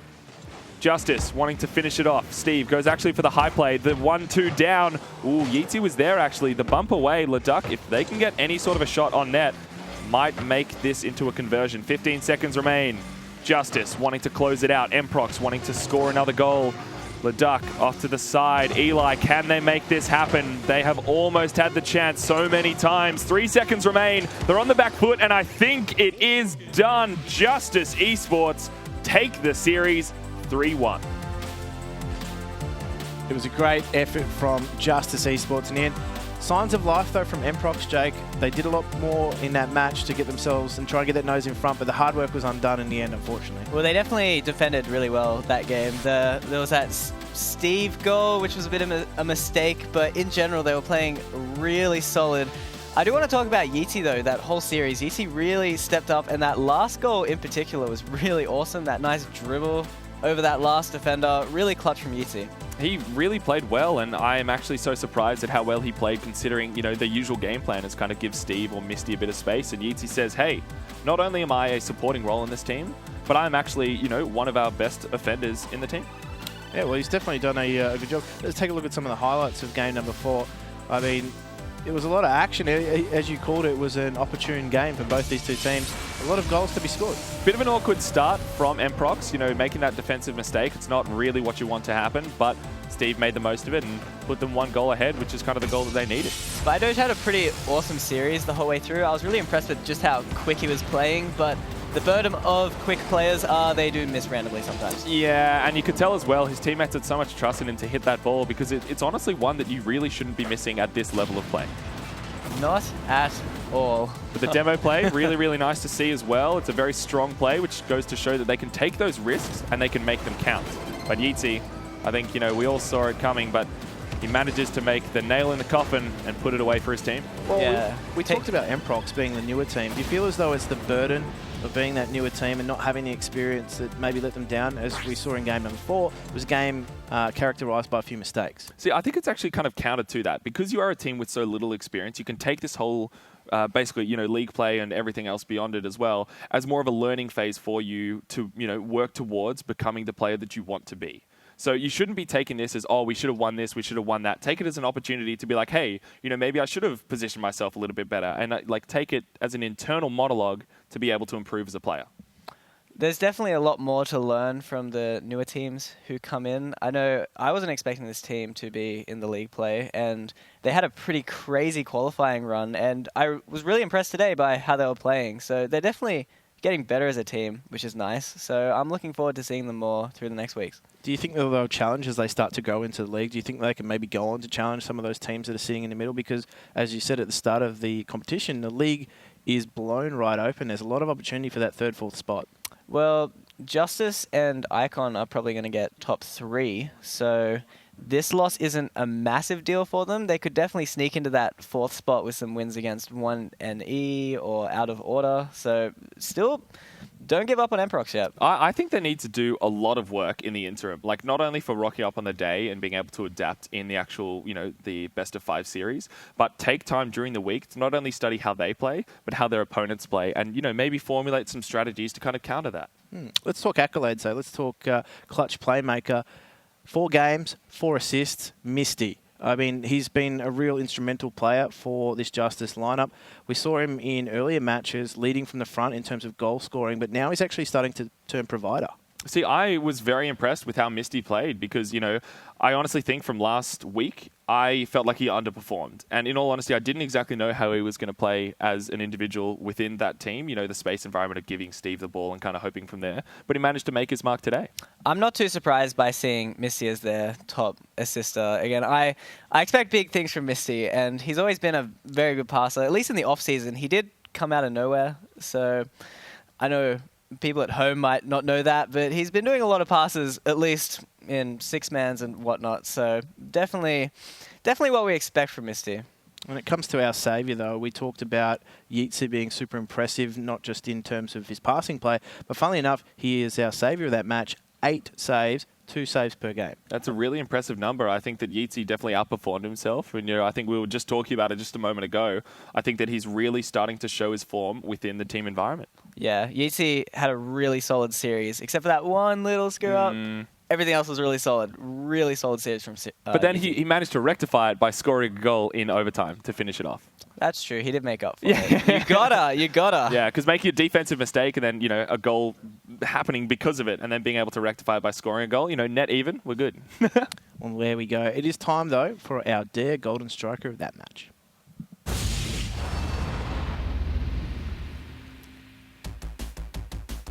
Now, our Dare Golden Striker is a player that went above and beyond, I guess, all others in terms of their performance on the field. It takes a lot of preparation, takes a lot of hard work, takes a lot of focus and concentration.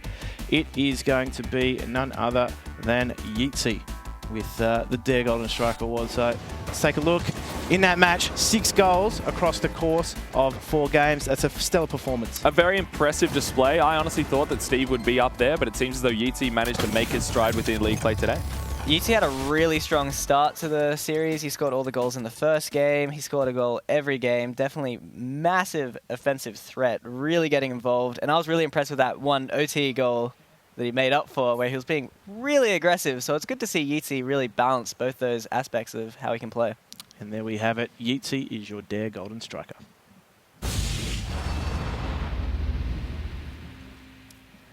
All right, let's chat MVP. Who are your, I guess, contenders for MVP? Alex, I'll start with you. Start with me? Oh, I was kind of tossing up with this one because my heart tells me that it's going to be Steve because I do actually have, look, let's be honest here, I do have a little bit of a bias towards him, but I think that Yeezy really outperformed. S, isn't it? Hey, we're not going there. I think Yeezy really outperformed. He did a really pivotal job within his team, not only being that golden striker, but also being able to do the passing plays that we've seen from him from the past previous weeks, and that's why he's my MVP.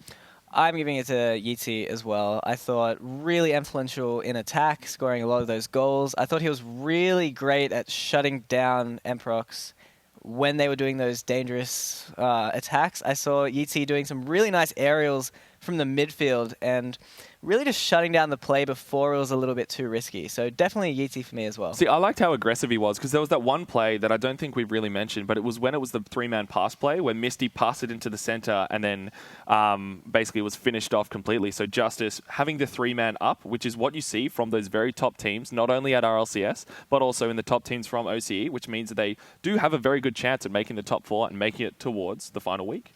And don't forget, those of you at home can have your say as well. Join the conversation on our Twitter and Facebook.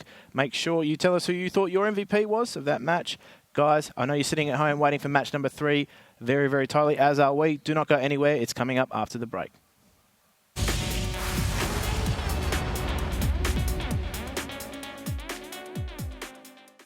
Mr. Murray, have you decided on a name? We're thinking Callum.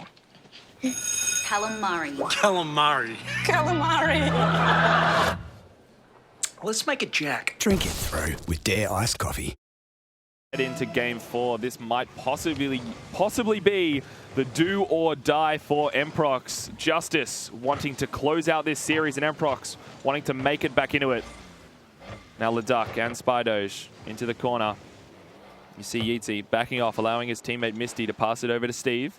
The 1-2 passes. It's a little bit slow though, so it seems though Emprox do have a bit of time to pass it away. Misty bumping it away, getting the shot on. Eli over to Leduc. The 1-2 pass. We love to see it. Eli trying to challenge Steve, but can't quite make it over there. Now Spydoge gets the ball. He's managing to grab it here. Bit of a solo play. Let's just push it into the corner. Good solid follow-up challenge as well, but this is where Justice looked dangerous. Yeezy giving the defense trouble as Leduc manages to steer it to safety, but now for me, it's about whether or not Emprox can go forward and create enough chances to get themselves some goals, because Justice have done a really good job of locking things down. But I think Emprox have just backed off the throttle somewhat, a little bit more timid in their attack. A lot of their passing plays was really positive in matches 2 and 3, but didn't really net them the results that they wanted in terms of goals. So they just need to put that finishing touch on it, and I think they'll be in a better spot.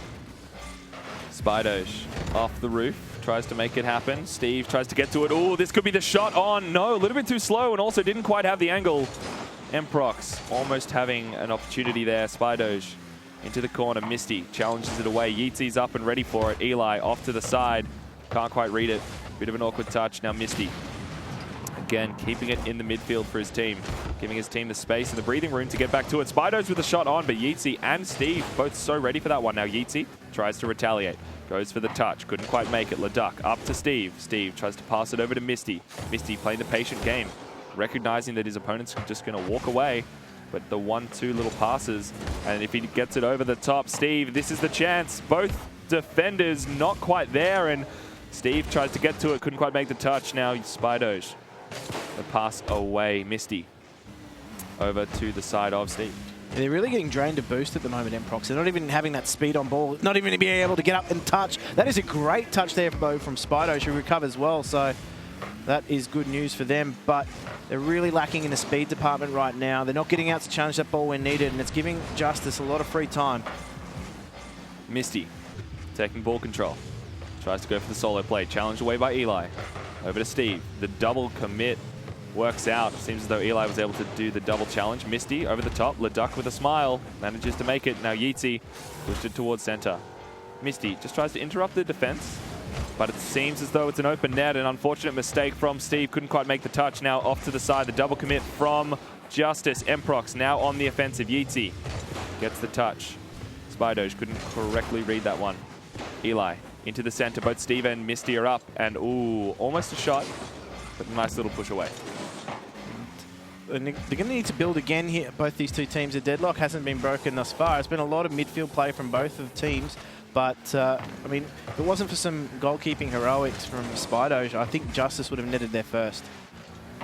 Leduc up and over. Misty manages to get the clear. 1:40 remain. Oh, the unfortunate mistake from Spidoge. It might just be walked in by Steve. Oh, no.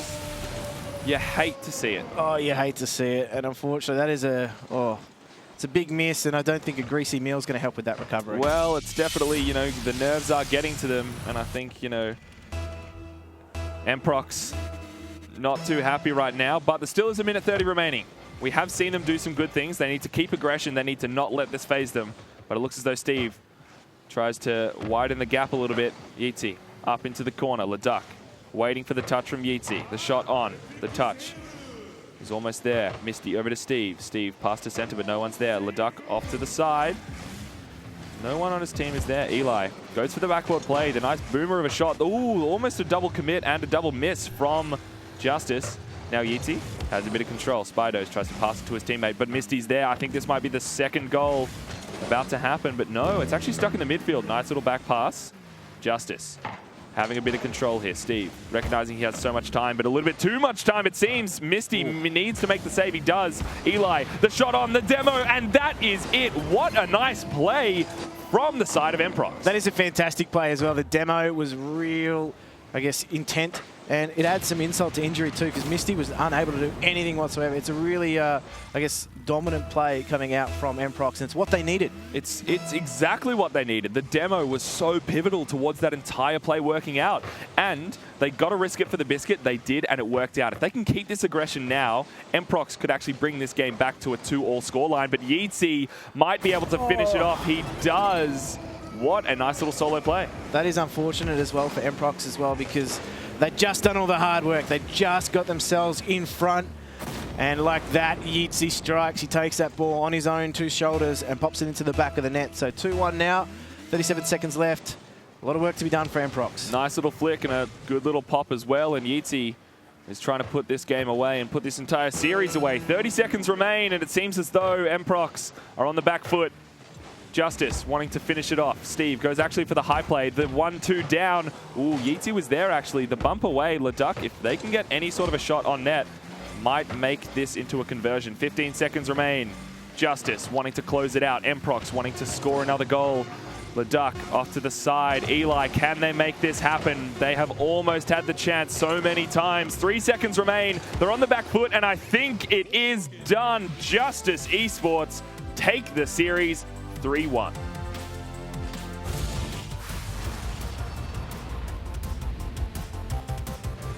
Pushing Decker and bullying him. Shady with the shot on net, and it goes in.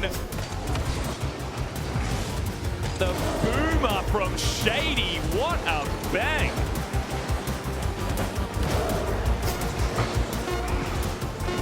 Six seconds to go, and I think with this final nail in the coffin, Shady has put it away.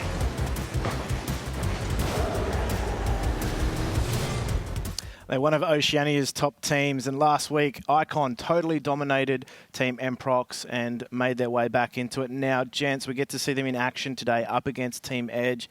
Are we expecting something similar here? Well, Jake, you said this was going to be the interesting game of the day, didn't you?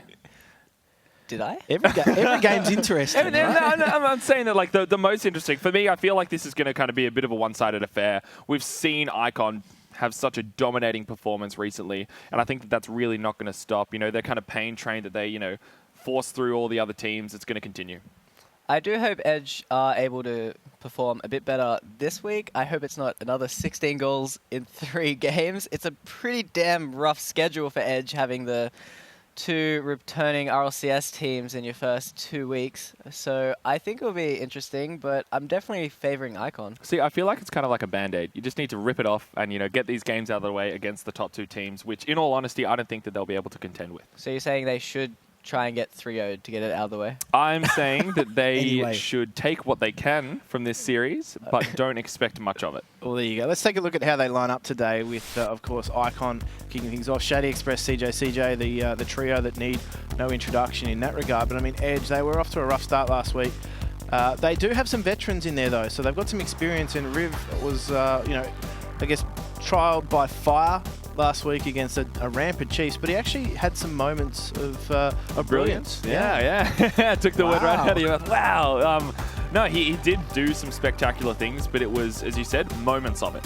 It's not that he's doing it all the time and doing things always and consistently very well. He has moments of like, wow, that was really interesting to watch, or wow, you know, his opponents didn't really expect that from him.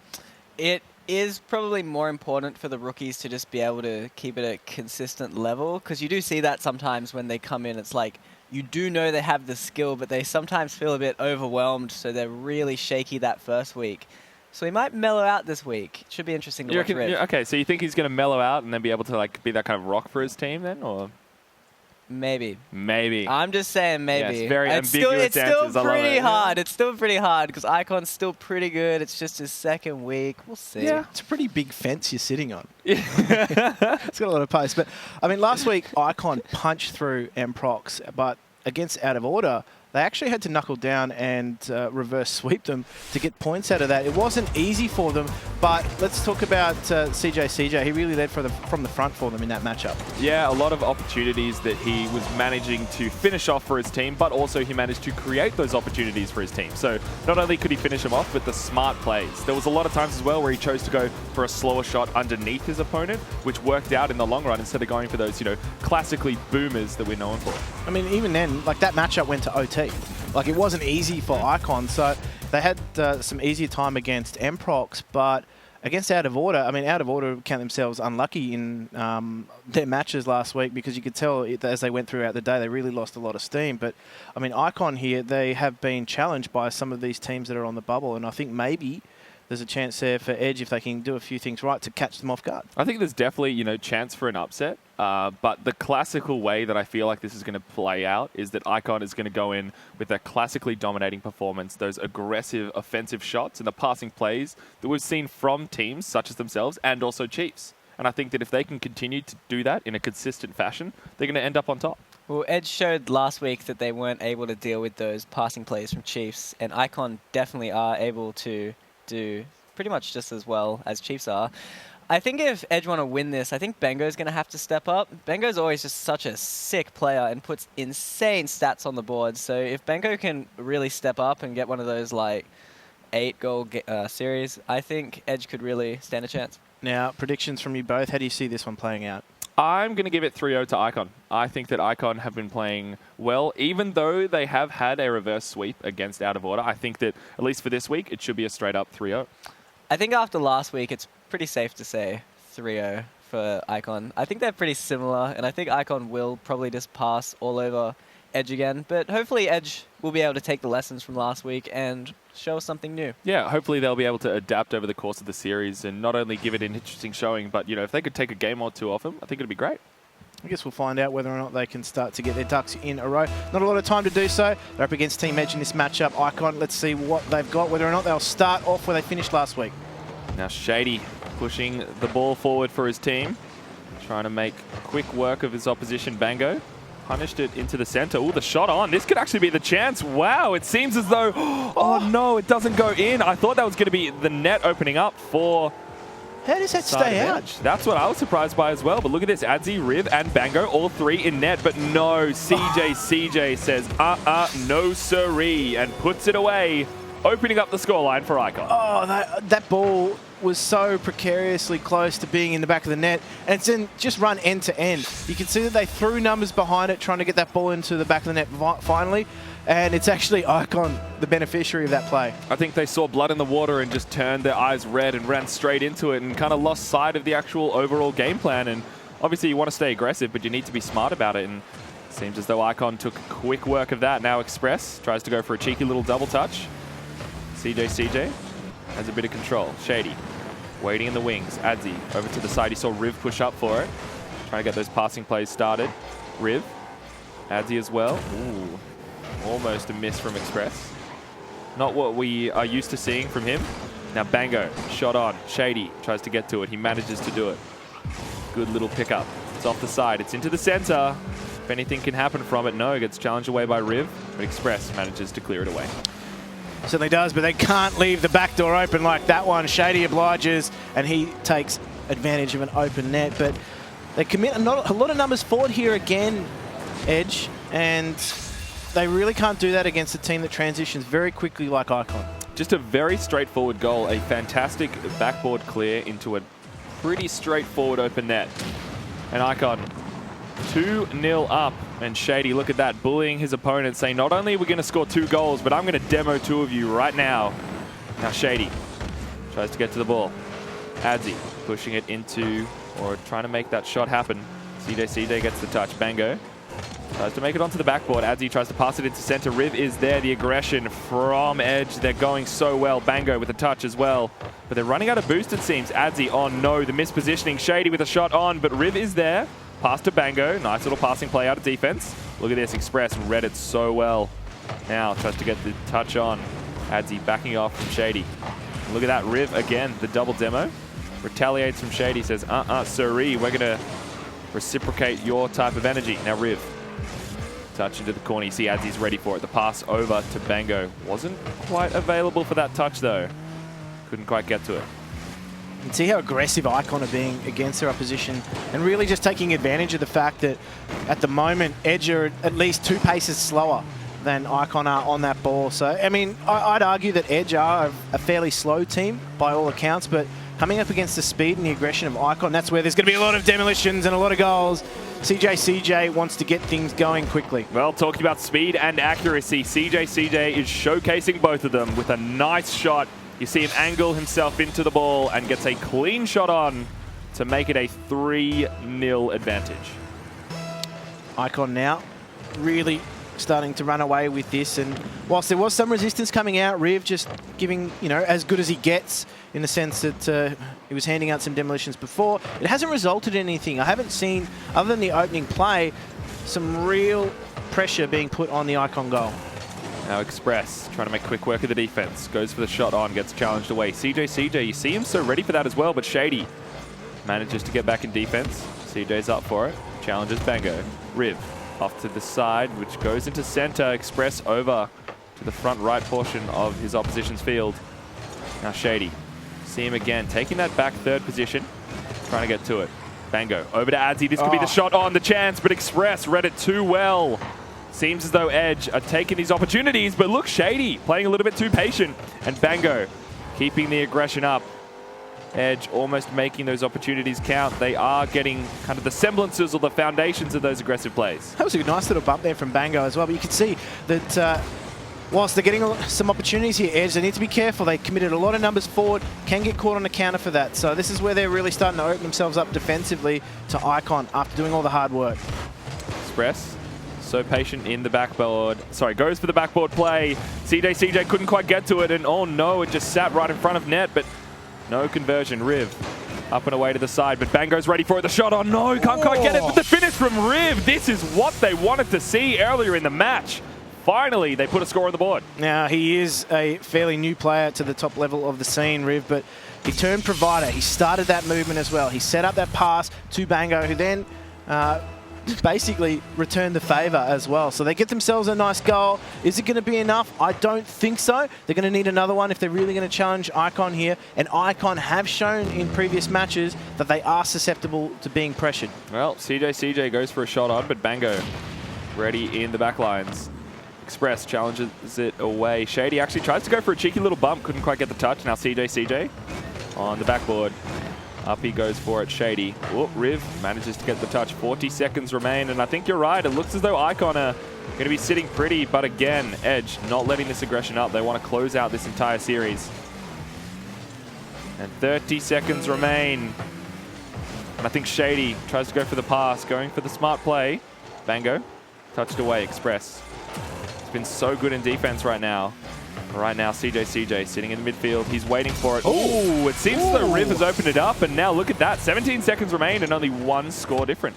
Yeah, there was a lot going on in this play as well. So Riv really started to open things up there, but that's Express just trying to get Adzi out of the way, shove him out of the way. In the end, he couldn't get to the ball. So I think from Edge's perspective, they're going to try and finish fast here. If they can get another goal, that would be ideal, but I don't know if Icon are going to easily allow themselves to open up like that. Now Shady, pass to center, bang from CJ. We saw it last week of the other way around where CJ passed it to Shady, but wow. What a nice play from Icon.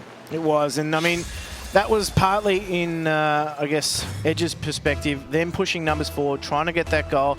In those sort of situations, you either lose 3-2 or you lose, you either score an equaliser, you get back up to 3-3, or you lose 4-2. Well, whether it be by an inch or a mile, it seems as though Icon are ahead in the series.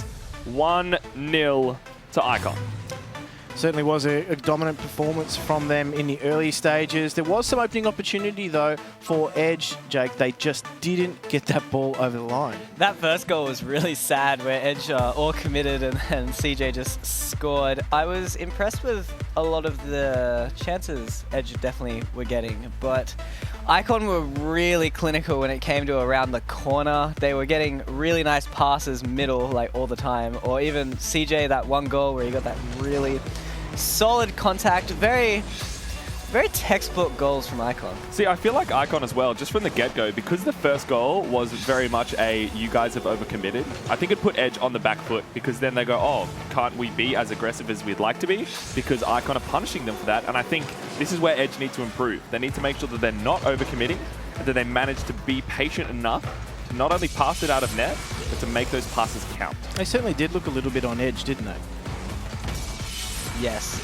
No, I really like that point, how you're saying that really didn't set the tone well, because they got punished for overcommitting, but you are going to have to play in Icon's face if you want to make them make those mistakes, because they're such a high caliber team.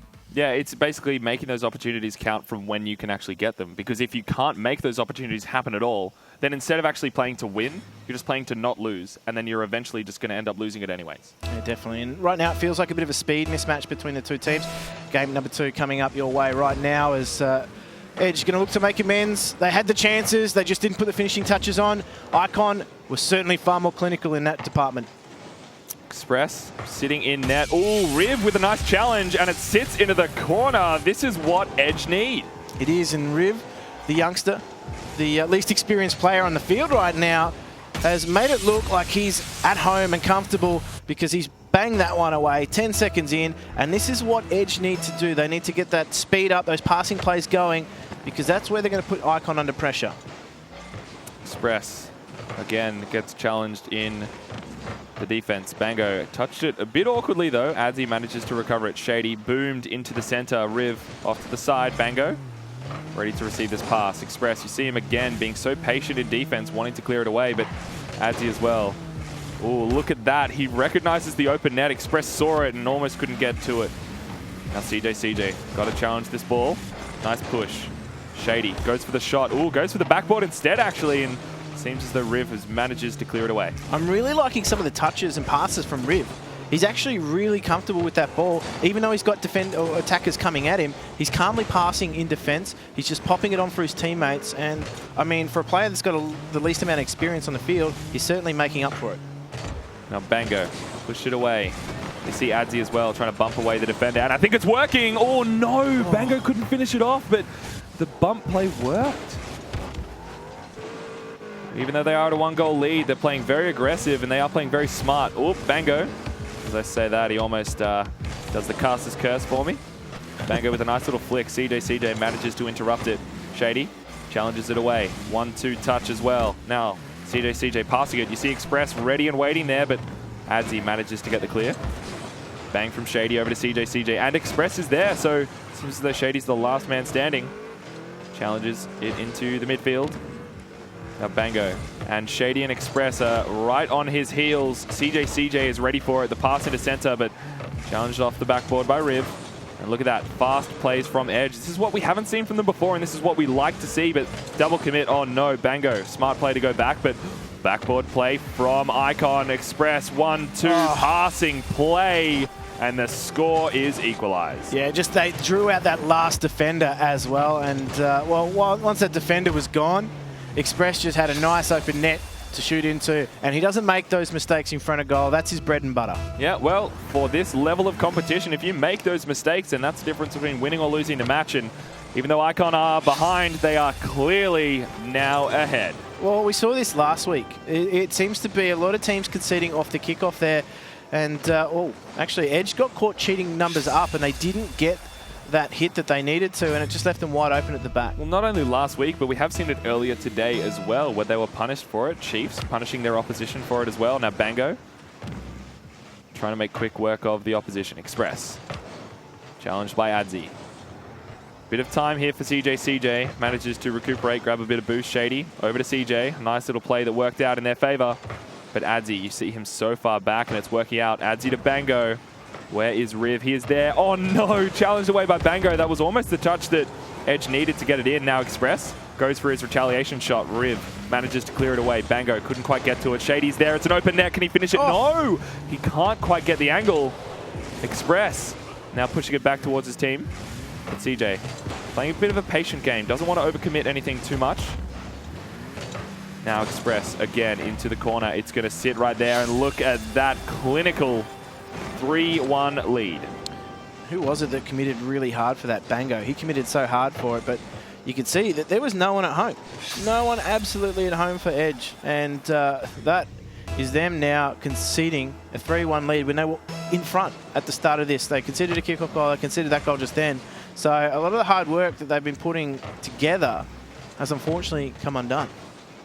Team Edge, they are on the edge of defeat, it seems. Bango tries to challenge this one into the corner, but challenged away. Express and CJ. 1-2 little passing plays. They're recuperating, grabbing enough boost, and Shady's been demoed, so he's out of the play for the moment. Express, the nice touch. Back to CJ. It's an open net. Can Bango get the touch? He does. Gets the defensive clear. Kind of walks it out of his half, but Shady walks it right back in. Now Riv manages to make it to the ball. Nice little counter clear. Bango, control. And look at this, Adzi is up for it. This could be the shot. Oh, the angle almost so close there, but look at this now. 3 members. Express tries to get the demo on Riv, and CJ goes over the top, but again, misses the angle. They don't need these goals, but keeping the aggression is good. Yeah, just a bit too much venom on that one. It sails over the bar for now, but I'm liking what I'm seeing, funnily enough, from Team Edge and through Riv. Riv's actually providing a real outlet for them here in both attack and in the midfield as well. So despite being at a deficit in terms of experience, he's providing a lot for them here as they do just try and put that one on net. And I feel like Icon have really strangled Edge's chances in front of net there. And even then, just on the counter, what a touch from Shady. What a touch indeed. I did not expect that at all. CJ with the pass, but you see Shady as well. He didn't actually decide to go for an aggressive play. What he did was go for the bread and butter of the pass into the shot. It works out. It's so commonplace for them to do it. But again, so much power off, hardly a touch. Yep, and he's rocking that Batmobile 2016 as well, so. Pay to win. Pay to win indeed. But now, Icon, 4-1 lead, Jim, and I think this is going to be the second game again, going similarly to the first. Yeah, look, I feel like Edge have just been outclassed in terms of end-to-end action. They really haven't defended as well as they needed to, and they're leaving the back door open a lot. They're trying to commit numbers forward to get themselves goals, but it's not really helping their defense whatsoever. And that one, they're case in point. They've committed numbers forward, they've missed the ball, there's no one at home. Icon have benefited. All the holes have been revealed in Edge's defense, and even though it is unfortunate, I think they can definitely take this as a learning opportunity, but the series isn't over yet. They can take this game and they can reset it. So with, you know, the rest of the 15 seconds, they can take this time to not only focus on themselves, but focus on their opponents as well, and try and figure out, you know, maybe adapt a new strategy, maybe go for more bumps and demos, which seems to be working out in, you know, Team Icon's favor. And maybe reciprocate with that instead of going for their commonplace curve. Because the interesting thing about this match is that Icon did really well, yes, but not only were their opponents managing to scrape back into it, but I think Riv was playing a really, really good game as it got towards the second half of the game. Yeah, I agree. I think Riv was a real outlet for them. Do you agree, though, Jake? Not really. I'm not sure. I think that game really fell apart for Edge at the end of that game. So Riv might have been playing well, but I was just kind of looking at the whole team and going, like, what's going wrong here? Because Icon were just scoring counterattack goals, just outpacing them, just scoring like open nets out of nowhere. So I think you have to look at the whole team when it comes to that, when you're looking at Edge and what exactly was going wrong there. I think a lot of the time as well in defense, they were just a little bit too slow because they were actually boost starved. And when you don't have as much boost, you need to make sure you keep your momentum.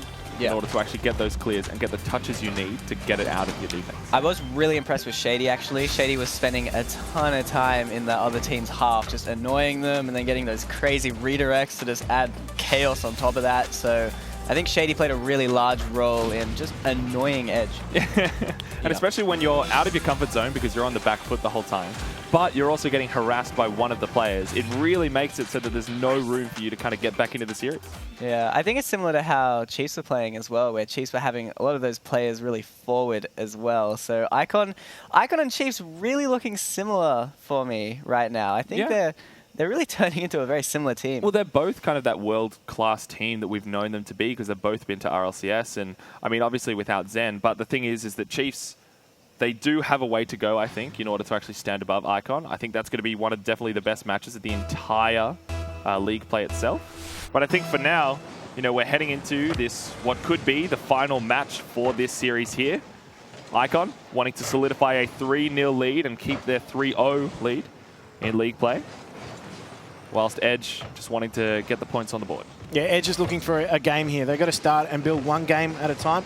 And Micro would even further and go, well, one goal at a time, one phase of play at a time, because that's where they have been caught out. And you can see there just how much faster Icon are in the challenges. From the get-go, that looks like it's a 70-30 in favour of Edge. And the speed of Icon are making those 70-30s 50-50 challenges.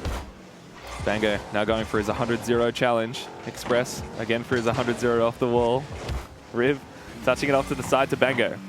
And Bango manages to make use of it over Shady, but you see CJ read the play so well. Riv manages to stick close to it though. He's trying to go for the flip reset. Doesn't quite get it though. I like the attempt. You know, tries to shake it up, tries to do something different. The shot on the Express bump. Oh, almost working out, but Adzi manages to make that clear. And you can see right from the get-go, Icon are just playing that style they're known for. CJ pops it over the top. And I know he wants to get the proceedings going quite quickly. He wants a 3-0 because I think he's got an Easter egg hunt penciled in for 1:30 today. So he wants to make sure he's in time for that. Well, I think the hungriest player on the pitch is definitely Shady. Jake said it before, those aggressive, you know, in-their-face plays, the bumps, the demos, just trying to make them as uncomfortable as he possibly can. And look at that, Bango tries to reciprocate that type of energy, and Shady gets demoed indeed. Express actually has control though. CJ goes for the shot on. Bango is up for it. The double commit working out so far for Team Edge. Shady tries to get it in front of net. It's sitting there, the challenge away. You can see Express as well, waiting patiently in the wings. Didn't really want to commit to that one. Now Adzi pushes it to the side. Manages to grab the ball. Shady, good challenge over the top. Batmobile, the plank that it is. Express onto the side wall. The shot on, or sorry, the pass into center. Bango now manages to go for it. Shady and CJ sitting in the back line. I was going to say, let's see if Edge can actually build something here, because this is their chance. They finally start to get out. They get some boost. They were just starved there. They were really compressed well by Icon, but another shot on there. Potential fake out opportunity, but it does go straight into the defender's grasp.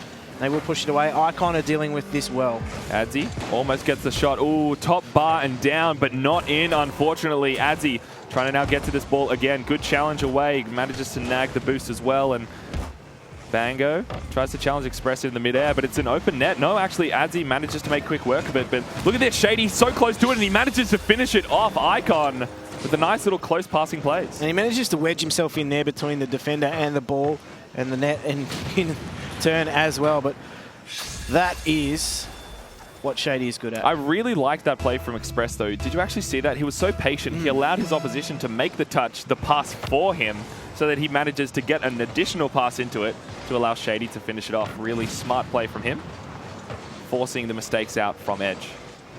Now Shady pushes it into the corner. CJ passed away. Express playing a little bit patient, and you can do that when you are so far ahead, not only in the game but in the series as well. CJ into the corner. He's chasing it himself. Riv, ooh, almost misread that one. Bango now off the top. Ooh, nice shot on actually, Shady, but a great defensive clear and a save from him. Now Riv over to Adzi. Adzi wasn't quite ready for it. Shady again, the overcommittance. Look at this, 3 players from Icon all in the offensive half. Shady just picking that one and putting it straight in the net himself. He had so much time to do so as well. And this is what we were talking about earlier in earlier matches, just Huge commitment upfield. It leaves them wide open at the back. And again, we see it play out in front of us. Really good to see from Icon. But it is definitely a little bit disappointed from Team Edge. I thought they might be able to do a little bit better in this matchup, but it seems as though Icon are playing in fine form right now, and when they are playing in fine form, there's not much other teams can do. Kind of sit back and watch them. Now Express on the defense. Adzi tries to push it away, but look at that. Express manages to get it well away from his opponents, or sorry, from his net, so that his opponents can't actually do anything with it. CJ to Shady, back to CJ, beats the defender. A little bit too slow though, so Riv manages to get the clear. CJ again, he's all up in it. He's getting those passes, getting the touches for his team. Express passing it over, but Shady, he's so far back, so patient. And look at that, Adzi manages to get it over the top. Now CJ, good patience. Ooh, it's right on top of it. Shady goes for the touch. Oh, it's on the backboard, and it's finished off by CJ. Icon in fine form. That touch from Shady was class, just onto the backboard as well. We saw him score off a touch similar, but it was from much further out, and all he had to do was drop it in the way of his teammate, and CJ is the beneficiary. You could see that so clearly from Shady. He instantly went up. He instantly knew what he was going to do. Decides to go for the backboard play instead of going for the shot, and it works out so well for Icon. Even though it might not need, or sorry, it might not be the goal that they need right now, to put it away to a 4-0 is pretty insane. It's a goal that they deserve. Now Shady, look at that, passing it back to his teammates. Tries to get those touches, and Bango trying to do something for his team right now, but I think Icon have played so well. Masterclass team in a masterclass 5-0 lead. They need to be careful here though, Team Edge, because last week they conceded 16 goals, and I mean, it's starting to edge up into those sorts of numbers for this matchup. So, well, I'd be interested to see what the stats say at the end of it for sure. It's about keeping, I guess, their noses as clean as possible here. Maybe take away some goals themselves. Work on those passing plays here. It's not 30 seconds. It was 30 seconds left. Not a lot of time to do much with. They obviously can't win the game, but they could certainly maybe build some momentum against the top-class opposition like Icon. Take some confidence from that. Well, it seems as though they've managed to face off against the two seemed as the top teams in OCE, so both Chiefs and Icon. So this means that for the rest of the weeks, they can kind of take this back and then utilize what they've learned from these matches to face the other teams in the competition. Certainly no pressure situation for Edge now as they head on into league play, but Icon have been so dominant in this matchup. They take it quite convincingly, 3-0. Now, Jake, this particular matchup for me was, I guess, chalk and cheese with some of the other matchup. Some of the other teams were a little bit closer in the way that they got 3-0 or 3-1, but for me, there was daylight between the two teams. Yes, very reminiscent of last week. From my calculations, 14 goals in 3 games. That means across the 2 weeks, they're averaging 5 goals against a game, which is pretty crazy. Which is pretty insane. Pretty crazy. Again, we have to be a little bit just sad for them for the tough first 2 weeks they've had. You look sad for them. I am. Like, that was really hard for me to watch. Yeah, it was definitely a bit painful. You could definitely see that Icon was sitting there being like, this is clearly our game, and we are clearly playing the game that we want to play. Yeah. Because a lot of the time in those different matchups, and especially when it's two teams who are very close contention with each other, is they're trying to find out how they can play against each other in order to beat them. And in this case, it was Icon literally being able to do whatever they wanted in offense, defense, or all the rest of it. And so as we saw there for that final game, you know, a 5-0. And a lot of those goals towards the end were very much the whole, like, you could see Edge just falling apart bit by bit. Yeah, they started getting slower on their rotations. Icon started to look more and more free, just scoring goal after goal. Shady still being a menace up close and personal. Like that, it really just got rolled over. The sad part for me was Bengo didn't score any goals all series. None at all. I really want to see Bengo stepping up. Like, he has been able to in the past, yep, and he just hasn't been able to these past 2 weeks. Yeah, I mean, from his perspective, he's obviously a huge veteran of the scene, but for a lot of the teams that he's been the provider for them. So to see Riv, though, be the one actually stepping up and scoring, for me, that shows that the rest of the team have a lot of faith in one another. And I think from their own words as well, they're a team that's in it for the long haul. They're looking to build, and obviously coming up against the two top touted teams in the first 2 weeks is a very tough ask.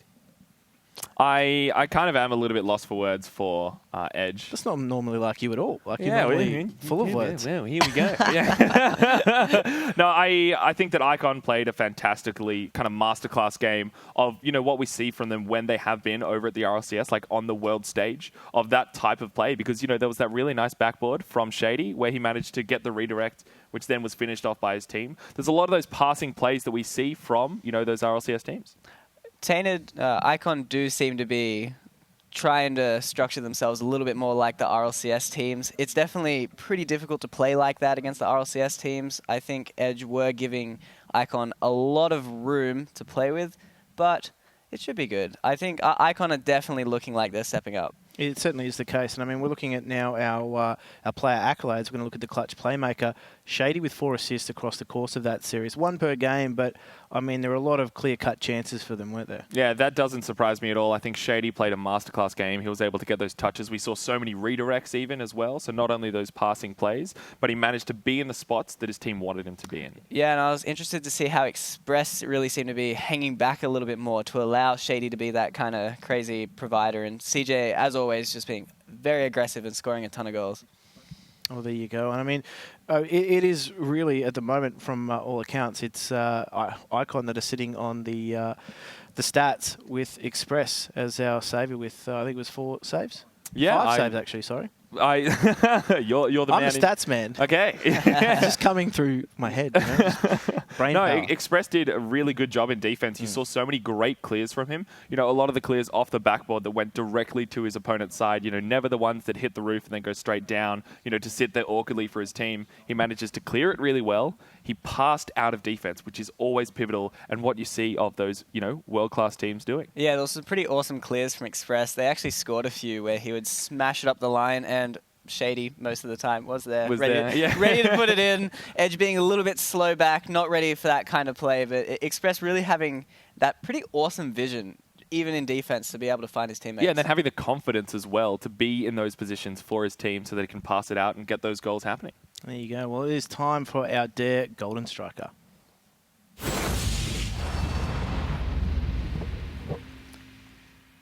Well, we have a bit of a surprise for you for our Dare Golden Striker. For the first time, we have a tie in that particular matchup. So both these two players showing excellence in front of goals, but focus and concentration as well.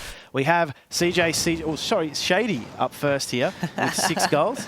And yes, well, I've given the game away, but 6 goals across the course of that series. That's phenomenal. Yeah, clearly Shady did a fantastic job. He was managing to get those angles that his team needed, and a lot of the time as well, you know, clearing it out of defense and getting the shot on. 2 goals per game is pretty crazy. Shady definitely putting himself in great positions to be able to do that, and his team feeding him very well. There we go, and shout-outs to Steve Harvey for this one as well. But CJ was, of course, the second Golden Striker with also 6 goals in that matchup. So similar stats coming out for him.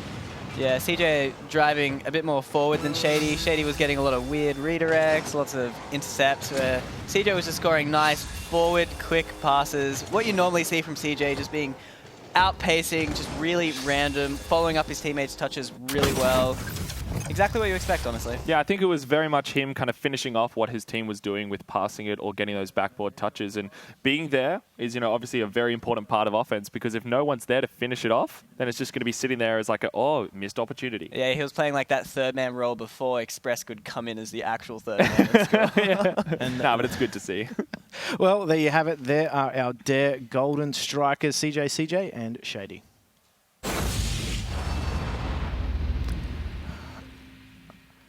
Now, gents, this is the MVP chat.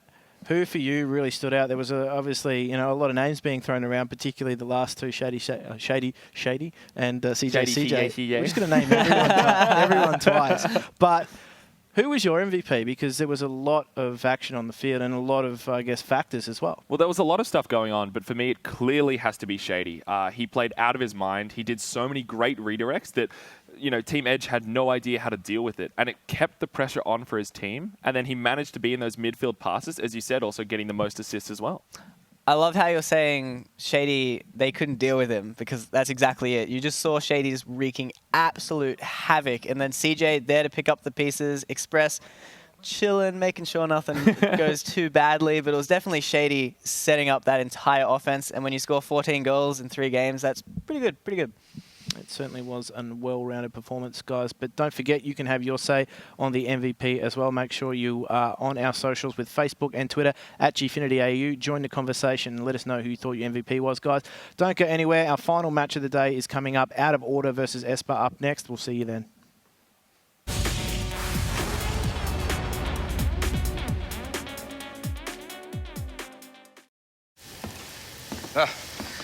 That confirms it. You got hipsters. Multiple hipsters? You never get just one hipster. Place is riddled with them. 3 natural ingredients, 100% Arabica beans, and you're cold brewing it. What do you expect? Shoot hipsters. Scram! So what do we do? You could try sprinkling some instant around the place. Dare cold brew. A fancier fix. You know, we're heading into this, what could be the final match for this series here. Icon wanting to solidify a 3-0 lead and keep their 3-0 lead in league play. Whilst Edge just wanting to get the points on the board. Yeah, Edge is looking for a game here. They've got to start and build one game at a time. And Micro would even further and go, well, 1 goal at a time, 1 phase of play at a time, because that's where they have been caught out. And you can see there just how much faster Icon are in the challenges. From the get-go, that looks like it's a 70-30 in favour of Edge. And the speed of Icon are making those 70-30s 50-50 challenges. Bango now going for his 100-0 challenge. Express again for his 100-0 off the wall. Riv touching it off to the side to Bango. And Bango manages to make use of it over Shady, but you see CJ read the play so well. Riv manages to stick close to it though. He's trying to go for the flip reset. Doesn't quite get it though. I like the attempt. You know, tries to shake it up, tries to do something different. The shot on the Express bump. Oh, almost working out, but Adzi manages to make that clear. And you can see right from the get-go, Icon are just playing that style they're known for. CJ pops it over the top. And I know he wants to get the proceedings going quite quickly. He wants a 3-0 because I think he's got an Easter egg hunt penciled in for 1:30 today. So he wants to make sure he's in time for that. Well, I think the hungriest player on the pitch is definitely Shady. Jake said it before, those aggressive, you know, in-their-face plays, the bumps, the demos, just trying to make them as uncomfortable as he possibly can. And look at that, Bango tries to reciprocate that type of energy, and Shady gets demoed indeed. Express actually has control though. CJ goes for the shot on. Bango is up for it. The double commit working out so far for Team Edge. Shady tries to get it in front of net. It's sitting there, the challenge away. You can see Express as well, waiting patiently in the wings. Didn't really want to commit to that one. Now Adzi pushes it to the side. Manages to grab the ball. Shady, good challenge over the top. Batmobile, the plank that it is. Express onto the side wall. The shot on, or sorry, the pass into center. Bango now manages to go for it. Shady and CJ sitting in the back lines. I was going to say, let's see if Edge can actually build something here, because this is their chance. They finally start to get out. They get some boost. They were just starved there. They were really compressed well by Icon, but another shot on there. Potential fake out opportunity, but it does go straight into the defender's grasp. They will push it away. Icon are dealing with this well. Adzi almost gets the shot. Ooh, top bar and down, but not in, unfortunately. Adzi trying to now get to this ball again. Good challenge away. Manages to nag the boost as well. And Bango tries to challenge Express in the midair, but it's an open net. No, actually, Adzi manages to make quick work of it. But look at this, Shady so close to it, and he manages to finish it off. Icon with a nice little close passing plays. And he manages to wedge himself in there between the defender and the ball and the net and in turn as well. But that is what Shady is good at. I really like that play from Express though. Did you actually see that? He was so patient. He allowed his opposition to make the touch, the pass for him, so that he manages to get an additional pass into it to allow Shady to finish it off. Really smart play from him, forcing the mistakes out from Edge. Now Shady pushes it into the corner. CJ passed away. Express playing a little bit patient, and you can do that when you are so far ahead, not only in the game but in the series as well. CJ into the corner. He's chasing it himself. Riv, ooh, almost misread that one. Bango now off the top. Ooh, nice shot on actually, Shady, but a great defensive clear and a save from him. Now Riv over to Adzi. Adzi wasn't quite ready for it. Shady again, the overcommittance. Look at this, 3 players from Icon all in the offensive half. Shady just picking that one and putting it straight in the net himself. He had so much time to do so as well. And this is what we were talking about earlier matches, just huge commitment upfield. It leaves them wide open at the back. And again, we see it play out in front of us. Really good to see from Icon. But it is definitely a little bit disappointed from Team Edge. I thought they might be able to do a little bit better in this matchup, but it seems as though Icon are playing in fine form right now. And when they are playing in fine form, there's not much other teams can do. Kind of sit back and watch them. Now Express on the defense. Adzi tries to push it away, but look at that. Express manages to get it well away from his opponent's, or sorry, from his net, so that his opponents can't actually do anything with it. CJ to Shady, back to CJ, beats the defender. A little bit too slow though, so Riv manages to get the clear. CJ again, he's all up in it. He's getting those passes, getting the touches for his team. Express passing it over, but Shady, he's so far back, so patient. And look at that, Adzi manages to get it over the top. Now CJ, good patience. Ooh, it's right on top of it. Shady goes for the touch. Oh, it's on the backboard, and it's finished off by CJ. Icon in fine form. That touch from Shady was class, just onto the backboard as well. We saw him score off a touch similar, but it was from much further out, and all he had to do was drop it in the way of his teammate, and CJ is the beneficiary. You could see that so clearly from Shady. He instantly went up. He instantly knew what he was going to do. Decides to go for the backboard play instead of going for the shot, and it works out so well for Icon. Even though it might not need, or sorry, it might not be the goal that they need right now, to put it away to a 4-0 is pretty insane. It's a goal that they deserve. Now Shady, look at that, passing it back to his teammates, tries to get those touches, and Bango trying to do something for his team right now, but I think Icon have played so well. Masterclass team in a masterclass 5-0 lead. They need to be careful here though, Team Edge, because last week they conceded 16 goals, and I mean, it's starting to edge up into those sorts of numbers for this matchup. So, well, I'd be interested to see what the stats say at the end of it for sure. It's about keeping, I guess, their noses as clean as possible here. Maybe take away some goals themselves. Work on those passing plays here. It's not 30 seconds. It was 30 seconds left. Not a lot of time to do much with. They obviously can't win the game, but they could certainly maybe build some momentum against the top-class opposition like Icon. Take some confidence from that. Well, it seems as though they've managed to face off against the two kind of, you know, seemed as the top teams in OCE, so both Chiefs and Icon. So this means that for the rest of the weeks, they can kind of take this back and then utilize what they've learned from these matches to face the other teams in the competition.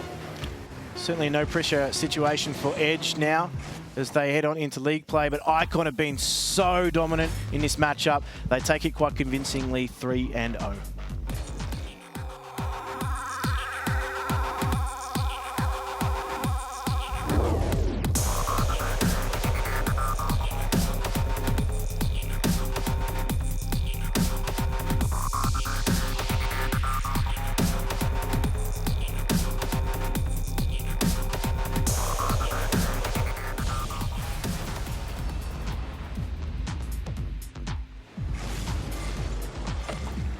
CJ giving everything he got, but in the meantime they've left it open for Siki, who draws it up at 3 apiece. We have known Siki for being that great 1v1 player, and he gets to showcase it here. Jules trying to push it in. The awkward bounce. This could be the opportunity from Siki. It's an open net, and there we go. With almost 2 minutes into this overtime, and it might be it. Siki with the finish. It looks as though Out of Order have taken this game.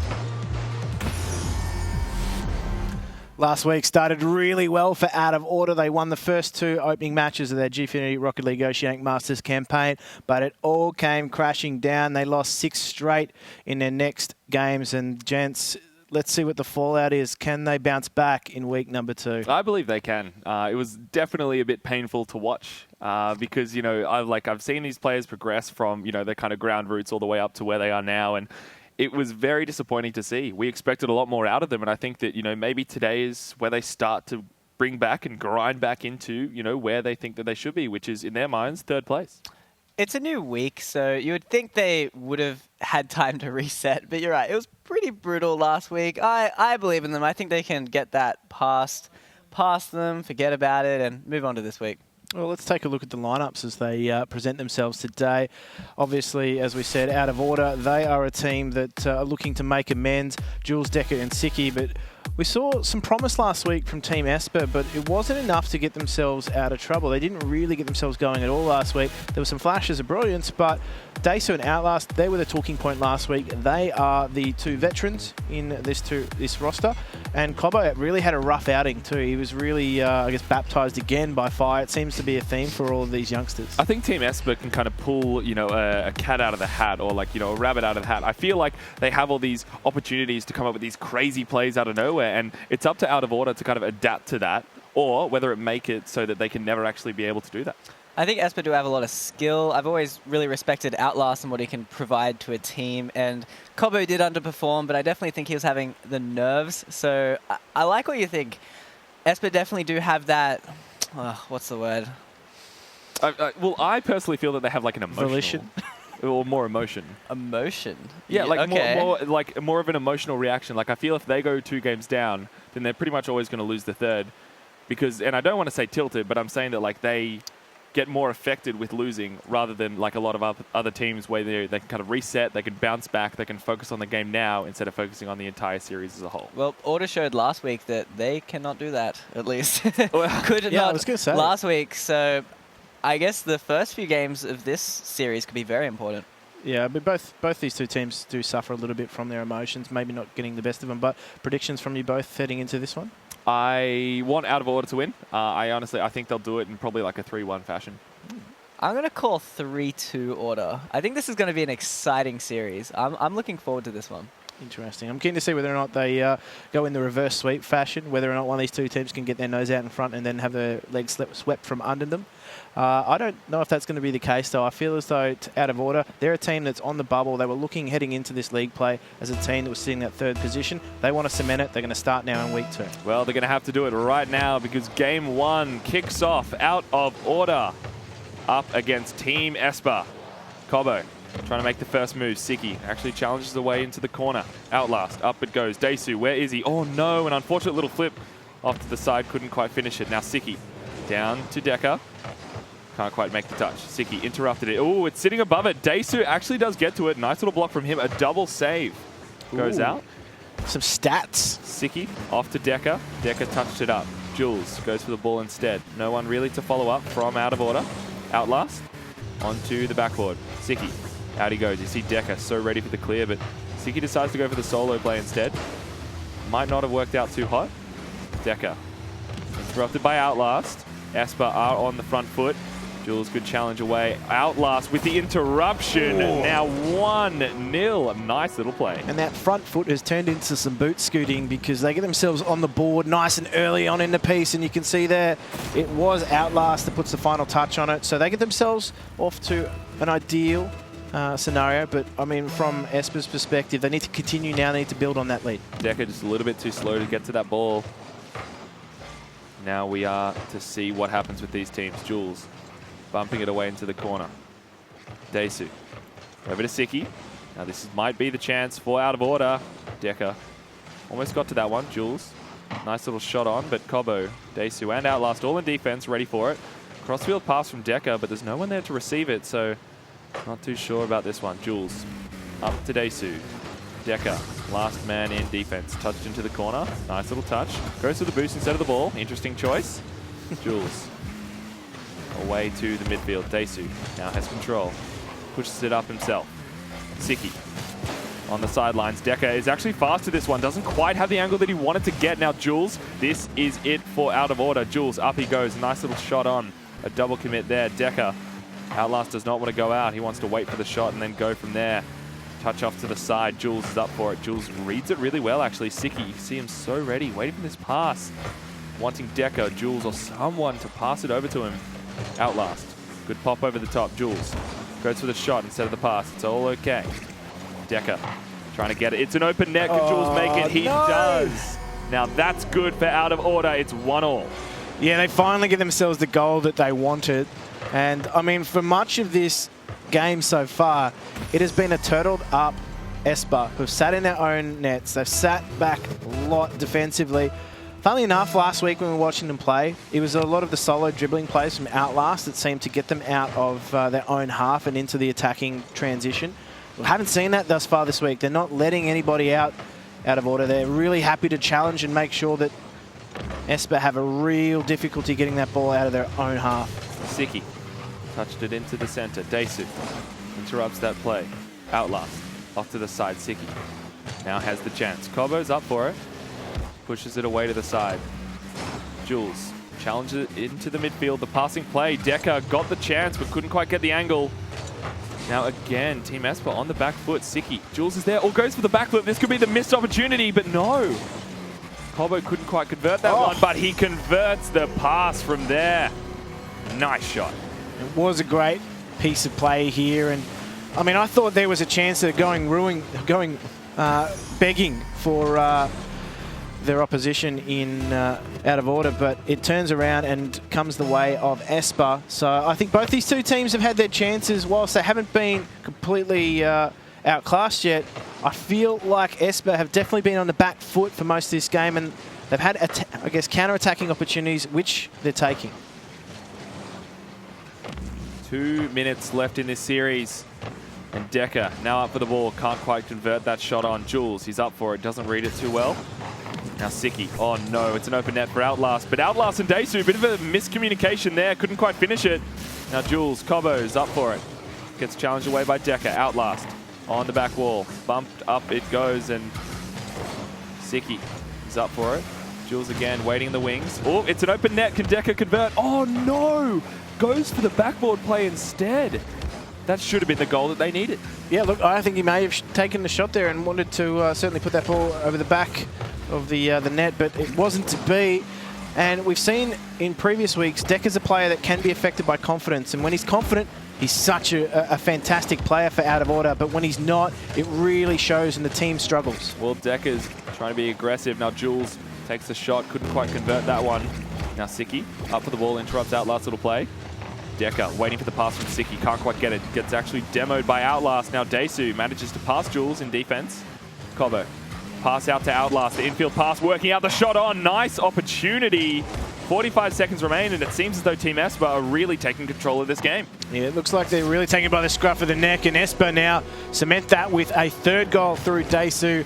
So you can see there, just he started it again and shut them down in defense there, just waiting for that ball to drop in front of goal. So some faster challenges coming out from Esper, and it's yielded them a net positive result. What a nice play indeed. Team Esper really showing signs of life, and they're actually playing a lot better than I thought they would. They are, and I think they've come into this confident, knowing that if they can get their opposition on the back foot early on in the piece, out of order are a team that have struggled under pressure situations, mainly through the pressure that they actually put on themselves, because they know they're capable of results taking down some big teams in previous weeks. Well, we see Deca try to go for the roof shot. Jules now has control, gets challenged away by Daisu. Nice fast play from Esper. Kobo off to the side, no one quite there. Siki now pushes it up. Deca is there, but Outlast is ready to interrupt it, and I think this here means that Team Esper will be taking game one in a clean and handy fashion. Certainly was a handy fashion for them, and they get themselves the upper hand now in this matchup. Jake, I thought out of order may have been a little bit more aggressive, but it felt like for the first half of the game, they had their opposition in Team Esper under the pump. Esper were very compressed. Yeah, I think almost that whole game, out of order really had a lot of control, but Esper just had a few really clinical counterattacks that just really made them just run away with that game. All I can think about that game, though, was that Deca miss. To tie the game, that was so open. That is going to be tough to recover from. Yeah, it's going to be one he's going to be replaying in his head, and hopefully he gets himself recovered in this series, because it's a best of 5. They don't have a lot of time to turn it around, do they? They really don't, and I think especially with Deca, he needs to step up now, because there's no other time to do it. If he steps up, you know, after the next game, then it means that they're going to lose the next one, cop that, and then have to go for another reverse sweep, which I think they're all too familiar with. Now, for me, just quickly, there was a key player that felt like they were never really in that game. Siki from out of order. Didn't feel like he got himself involved a lot. He's been a key player for them in previous weeks. He needs to get involved a little bit more. I think similar to what we were talking about with Steve on Justice, is that he didn't have the room to play with. Siki likes it when his opponents give him a bit of space so that he can, you know, get a flick or like start it or start to do the solo play that he's all known for. And I think he didn't really have the opportunities to do that. Yeah, Siki definitely had a quiet game. I think out of order in general, they were playing pretty clean, and you're right, they were really dominating the offense. But that could be one way to get into the game, is to try and focus less on that pressure and more on more solo plays and maybe some more plays out of midfield or the counterattacks like Esper were getting against them. Well, they need to turn it around quickly because match 2 is about to get underway, guys. And I think Esper, they got themselves into a nice leading position. Can they close it out, though? They'll need to be a little bit more clinical. We'll find out how they go on the field. Alex, Wolfie, Foldy, this one is setting up to be quite the series. It definitely is, and I think that Esper need to continue this aggression whilst it seems as though Siki needs to step up for his team for sure. And right now, out of order, 1 game down. Want to come back into this one. Siki now pushing it away towards the center, passing it over to Deca. Again, another open net. He needs to finish those off. He couldn't quite get to it, and those are the opportunities that not only is he missing, but his team is missing, because look, Siki had to finish it off a couple of seconds later on. Yeah, look, this is good, though, because Siki's now involved in the play. I feel like he's a player that certainly brims on confidence as well, and I'm not sure what was going on there, Alex. Yeah, not sure what Kobo was deciding to do. I think he was getting a bit greedy with his boost, but didn't realize that his teammates were so needing help there. And it's unfortunate, but, I mean, Team Esper, they had such a strong showing before, and it looks as though it might flick a, huge 180 now. Certainly the time for Order to be pulling rabbits out of hats, being Easter and all, but they can't let the defense go missing like that. Esper have allowed Out of Order a really open net. Well, if Out of Order were not in the driving seat previously, they sure are now, because the defense from Team Esper apparently is non-existent in this game. And, well, if you're going on an Easter egg hunt, maybe you can also hunt for Esper's defense in that play. Not an easy find by the looks of it.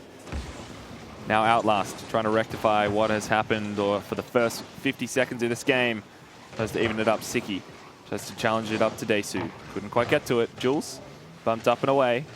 Now Kobo towards the center. No one's ready to receive. Both Desu and Outlast are actually sitting in the corner. Now look at that, a big clear into the center, but Outlast is ready for it. He's on the backboard. Tries to get the touch onto it. Couldn't quite make it there. Now Outlast has control. Nice little flick. Ooh, going towards the backboard from Siki. I really like it. And a bit of an awkward spot. It seems as though Outlast is taking all of his team's boost. Says that I need this. Don't think he realizes that there's only a maximum of 100 boost for him. Well, the more, the more the merrier. It's like when you go on that Easter egg hunt, you get as many eggs as you can, right? It's all for one and one for all normally, but when it comes to that sort of situation, every man for himself. Kobo tries to make it a little solo play. Couldn't quite get there. Interrupted by Jules. Desu. Jules now interrupting. Taking a leaf out of Shady's book. His ex-teammate. Now Siki. Nice little passing play. But again, Deca, you have to finish those off. That was a great opportunity, but defense seems to be holding strong. Yeah, defense was definitely ready for that as well. You can see they were just waiting for that pass to occur. It seemed like it was very, very readable. And I'm no librarian, but they certainly had that book. Now Jules trying to challenge Outlast. Kobo. Pumped up. Deca. He can pass it to his teammate. He does. Passes it over to Siki. Desu pushed a little bit too far forward. Kobo was in the backlines waiting. Jules now off to the side. Siki sitting right behind Jules, giving him the moral support, saying, hey, buddy, you can do it. Now Outlast goes for the solo play. Wow, what a shot from Outlast. An incredible, nice little one. That's exactly what Esper needed. And Outlast has been a big influence on this team. That is a fantastic flick into the top corner. And maybe that is what sparks the comeback for Esper. That was an incredible shot. I forget the name because it does escape me, but right now that's a really nice little reverse flick. And Outlast with an incredible little shot there. Really puts his team back on the board here and actually has a good chance of putting them back in the lead. Just need one goal more, and then they can get back into this series. And look at that, though. Ooh. Jules says, no siree. There's no chance at all. And that is a great reply coming out now from Out of Order. And they get themselves just inching ahead again. 2-goal breathing room. Still a lot of time left to play, though. And with Esper scoring goals, I think maybe it's going to be Outlast that'll be instrumental for them. Again, the solo plays coming through and providing the goods for these teams. Desu now pumping it to center. Trying to get something out of this one. Siki now following the ball here, letting Outlast respawn down below him. Now, you see Deca and Jules, they're all there. The shot on, but Cobo, great positioning and defense, manages to block it out. Deca has a bit of time, has a bit of room to work with this one. Outlast now takes a shot on. Little bit of a pass. Now Siki bumped it up. Looks like Jules will go for it. He does. Oh, nice shot on, but a great save from Cobo. What a touch, what a shot, and what a save. Those last two saves that Cobo's pulled out, both with shots from Jules. The first one he didn't have to work for. The second one, my goodness, he's pulled that out top draw. Now Cobo clears it towards his friendly Outlast. Siki away to the side. Outlast now trying to rotate through, wanting that boost, but it seems like Cobo says, this is mine. Jules trying to do something for his team there. A little bit of a touch, has a little bit of a follow-up as well. Siki goes for it, the double commit from Cobo and Outlast as well. Trying to get to it, but look at that. Deca finally redeems himself, gets a beautiful top corner shot. And we said it earlier, Deca is a confidence based player. And if he gets goals like this going on, he can be a real force to be reckoned with. So for him, important that he keeps going with that momentum. They are away now to 4-1 leads. And if they can just knuckle it down, keep it clean for the rest of the game, they're going to go into match number 3, or game number 3, sorry, with a big tail up. Outlast pumping it over to Cobo. Manages to grab that one. It's an open net. He goes for the shot, but no, Siki. Great fast rotation. The pass down from Jules. This is a really nice play in the flick over the top. No, goes for the backboard instead. That was really nice. That's what we're used to seeing from Siki, that strong solo individual performance. Yeah, shame there wasn't a third player up there quicker, because that would have been a really nice team goal, but not to be. Not to be. Now Jules challenges Cobo. Deca pumps it away for his team. 30 seconds remain. And it looks as though Out of Order have redeemed themselves in this series. They're going to equalize it up. But I'm very happy with how Siki is getting a little bit more room, but also Jules is staying nice and aggressive.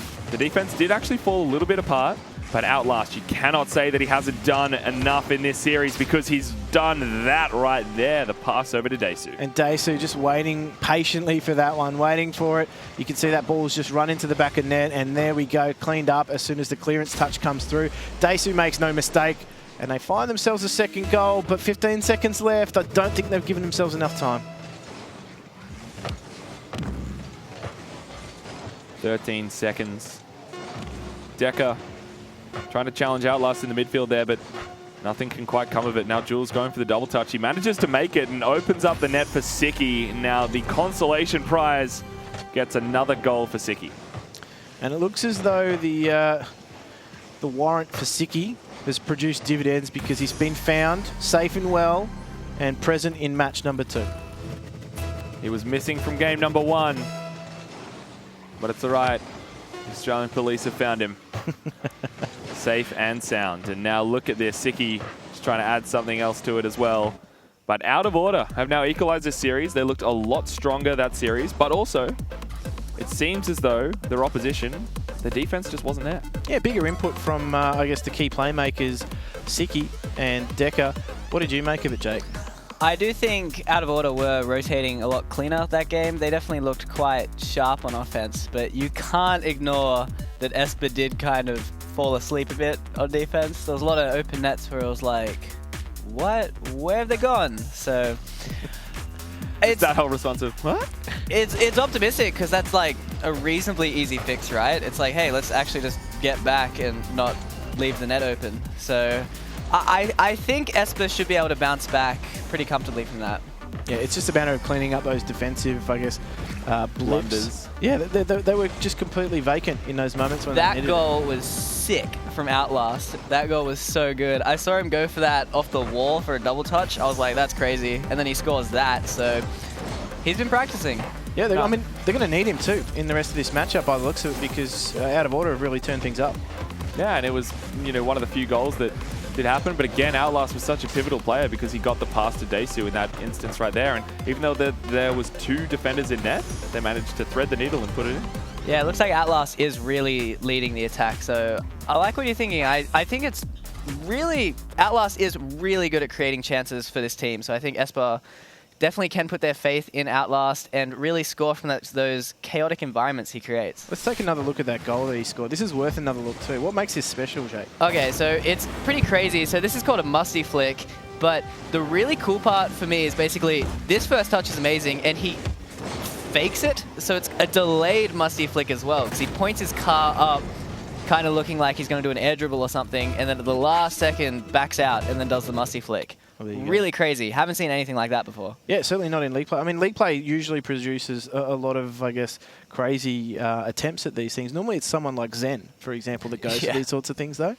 Well, yeah, like Outlast has always been really good mechanically, always known as a great 1v1 player. Like I said, like he was trying that like 2 times that game, so he's definitely been practicing and can whip that out whenever he wants, I guess. Zen, being on Chiefs now, would definitely be focusing more on passing, so I still think Zen might see that and be inspired, though. I wouldn't be surprised next week if we see Zen trying it out a bit. Trying something else out, like a bit of a musty flick here or there. Yeah, yeah. Well, I mean, it's the time to try it, right? For them, it's league play. They've got themselves off to decent starts. That being said, though, that's a confidence play, and we're going to need confidence out of Outlast now heading into game number 3. And as game number 3 kicks off, both teams have 1 game apiece. Outlast looking to close it out for his team, whilst Out of Order wanting to put a win on the board in their league play experience. Now Deca has a bit of control, goes for a shot. Accurate shot this time, so he's changed it up, obviously. Jules trying to grab the ball. Couldn't quite get the touch he wanted. Passed it over to Deca instead. Outlast recognizing he needs to get back, but looks as though the double touch almost is there. Jules gets interrupted by Desu. Now Siki away to the side. Interrupted by Outlast. Again, has the ball, the solo play. Couldn't quite make it on that one. But you see those foundations of those plays that we've seen him do so well previously that worked out against Out of Order. Well, I mean, his team know it's going to happen too. They're hanging off him. They're looking for that pass, whether it be off the backboard or off the side. He knows that his team are coming up with him, so he's always either looking to draw a defender, make that pass, or take the shot himself. Now Deca waiting for Outlast touch. Couldn't quite get the angle. Siki now challenges it away. Oh, actually a perfect challenge that was going straight towards net. You see Jules trying to pass it over to Siki. A little bit too much power on that one. Deca, away it goes over to Outlast. Siki now has control of the ball. Couldn't quite make it on that one. But Outlast actually going for a backwards dribble now. Nice little backwards flick as well. You see the individual skill from Outlast. I mean, seems to be a little bit of a class above a lot of the other players in this matchup, at least for what we've seen here. Now Siki passing over to Deca. Couldn't quite make it there. Cobo interrupted by Siki. It's sitting in front of net. Can Out of Order do something with it? Jules trying to go for the double touch, but no. Deca tried to finish it off and couldn't quite make it. Now Siki, the pressure is not done yet. Deca jumped up a little bit too slow. But now Jules recognizes he has quite a bit of time to work with. Outlast challenges it away. Cobo has the space, goes for the backboard play. Outlast down. Oh, and Desu with the finish. The 1, 2, 3. Nice play. I was waiting for that third man to come in. Desu, he was late maybe, but they got there in the end, and that is fantastic play from Esper. It's exactly what they need to get themselves back on the board in this matchup. I almost thought that Outlast was about to score it from up the top. That's why I kind of freaked out a little bit, but it was a really smart play to go for the pass, and obviously worked out because Desu was there to follow it up. Great showing from Team Esper. And Cobo passing over to Deca. Whoop, it's on the backboard. Bit of an awkward miss. Siki now booming it into the center. Jules, ooh, couldn't quite get the touch now. Desu passing it away. Deca. Good challenge indeed. Siki couldn't quite make that one. Outlast, ooh, almost taking advantage of the open net, but no, couldn't quite convert it. Now Jules has control. It's just him and Cobo. Gets challenged away. Deca should be able to get this one. He does. Ooh, nice little fake actually. Totally misses up Cobo's game plan. Pass it to center. Jules has a wide open net, but no, actually backs off for some reason. Siki now goes for the play. Goes for the passing play, sorry. Cobo, touch, over the top, good little flick. Desu sitting in net, patiently waiting, allowing Outlast the space and the time that he needs to take the ball and the boost, but a nice little jump as well. You see how active and how prepared he is in defense. Jules, waiting in the back lines. Yeah, last week, Esper certainly felt like there was some role confusion amongst them. They're playing much more to their roles. Desu, definitely that more defensive player, very comfortable in his position. He's not getting caught out like he was in previous weeks, having to go forward for the team. And there it is, Outlast again, just with that solo play coming through. He's looked dangerous, very dangerous. Very dangerous, a great pass from Desu, but just a subtle touch from Outlast finishes it. But Jules, unfortunately, actually puts it in. I feel like that one was just gonna go out. But Jules, obviously at that sort of an angle, very difficult to judge, and he took a judgment call and unfortunately it just didn't work out this time. Yeah, he needed to get something on, and I felt that's what his thought process would be as that one sits in front of net. It is batted away. Eventually, Esper holding on to that 2-0 lead for the moment. Now Jules waiting in the wings. Decker is up for the ball here. Pass over to Jules. That's a great pass and a beautiful shot. Top bins and in. That is fantastic from Out of Order. Out of Order striking back at right moments in this match, and they've given themselves plenty of time to come back here. It does now leave them a 1-goal advantage, Esper, so they need to hold on to it. They need to find something else maybe, because this is going to be a fast finish from Out of Order. Out of Order need to recognize this. They go, oh wow, so these midfield passing plays that end up in a shot are working out in our favor. We need to continue to do this, because if they do, they can equalize and bring back this series. If they don't, they're going to fall behind and start to lose even more so than they are now. And they have got some time up their sleeve to do so, and that's where they're going to hopefully try and find the rabbit. Whether it be out of the hat or the sleeve, they need to pull it out. Decker, a little challenge in front. Jules now bumps it over the top. Siki, 3 players from Out of Order are up. Desu, good challenge away. Touch away to the side. Outlast. Now waiting in the wings for Decker. Good patient play from him. And it's going towards center. Jules, away to the side. Cobo. Passed straight into the defender. Now Outlast. Touched away to the side. Good little double touch, but Siki tries to make something happen here. He's trying to pass it away, but it seems as though Out of Order are trying to make something happen when they have 30 seconds remaining. But a great clear from Outlast and, sorry, from Desu. And that was a beautiful little touch. Team Esper, 2-1 up, 20 seconds to go. Keep the pressure. The demo on Jules. It's a wide open net. The bumper's well off to the side. And Desu finishes it off. Yeah, Desu just thanking all his teammates for the hard work. They've cleared the way for him, and he's just able to bop that one away. But that's a great finish now for Esper. It seems like a to-and-fro series. The arm wrestle here continues. I think Out of Order, I think we may have overestimated them, but we have seen signs of greatness. They are doing some things like that midfield pass that are working out so well for them, but it seems as though Team Esper just, you know, are kind of class above in this series. Yeah, it's chalk and cheese performance from Game 2 to Game 3 now, as we're seeing. So Esper will get themselves just in the lead now in this series, and sets up an interesting game number 4, because that potentially a series point for Esper here, and in a last-ditch effort to try and get themselves some extra statistics, get that extra goal.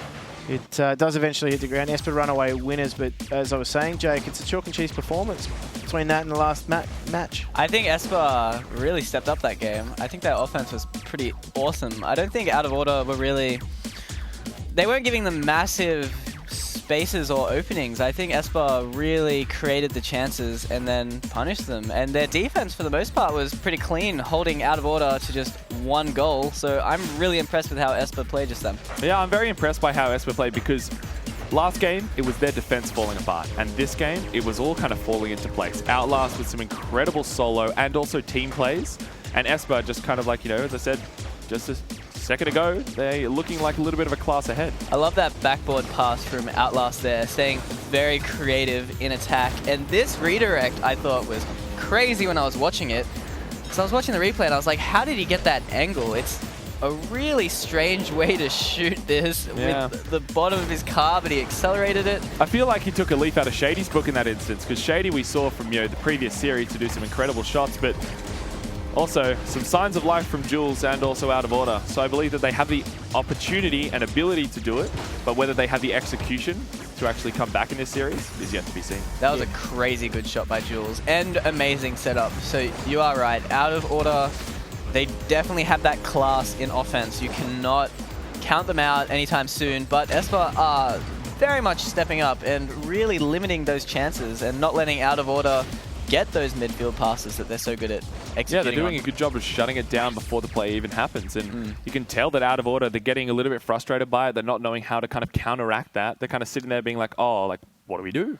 Yeah, I think Out of Order, they might have to take a page out of Outlast's book, maybe try and go for a bit more dribbles. A bit more solo plays. Maybe like a little bit more kind of greedy plays, because I feel like they're maybe trying to pass too much, and then Decker's in a bit of an awkward spot, and then Siki goes, am I meant to come in now? Do I have the room and space to do this? Is my team going to be back?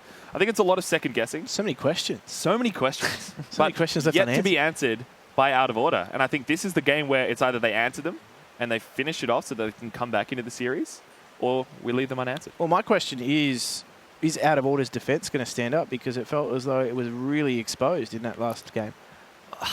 Like, it was a 3-goal game, so it was exposed. I definitely think Esper are working very hard and very well for the goals they're conceding, scoring though. So I think Out of Order do just need to start to respect Esper a bit more. Like, get ready for Outlast to be on the backboard, get ready for Outlast to be shady, be everywhere. I think they need to, a little bit of a counterpoint to that. I think they need to, yes, they need to respect them, but they need to be way more aggressive with it, because they need to go, oh, because Outlast has this such strong individual ability, we need to shut down the play before it. So instead of being like, oh, he can do whatever now, they can actually shut it down.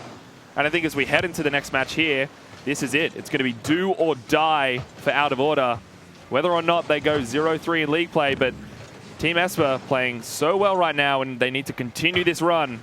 They want to get anywhere. It would be a massive confidence boost for Esper if they can take points out of this series and get themselves a much-needed win in terms of their league play, because to take a scalp like Out of Order for these guys really opens the field right up. That 3rd, 4th position has never looked more open than now, particularly if Esper can do this. Out of Order, more than ever though, they need to be the ones that cement themselves a win here, because that is their position on the line. And there it is, Out of Order's Decker strikes first, and the pendulum continues to swing. Well, Decker was having some problems converting goals before, but not this time. The confidence, I really like to see it. The strength to go straight in for that ball and say, yep, this is our goal, this is our time.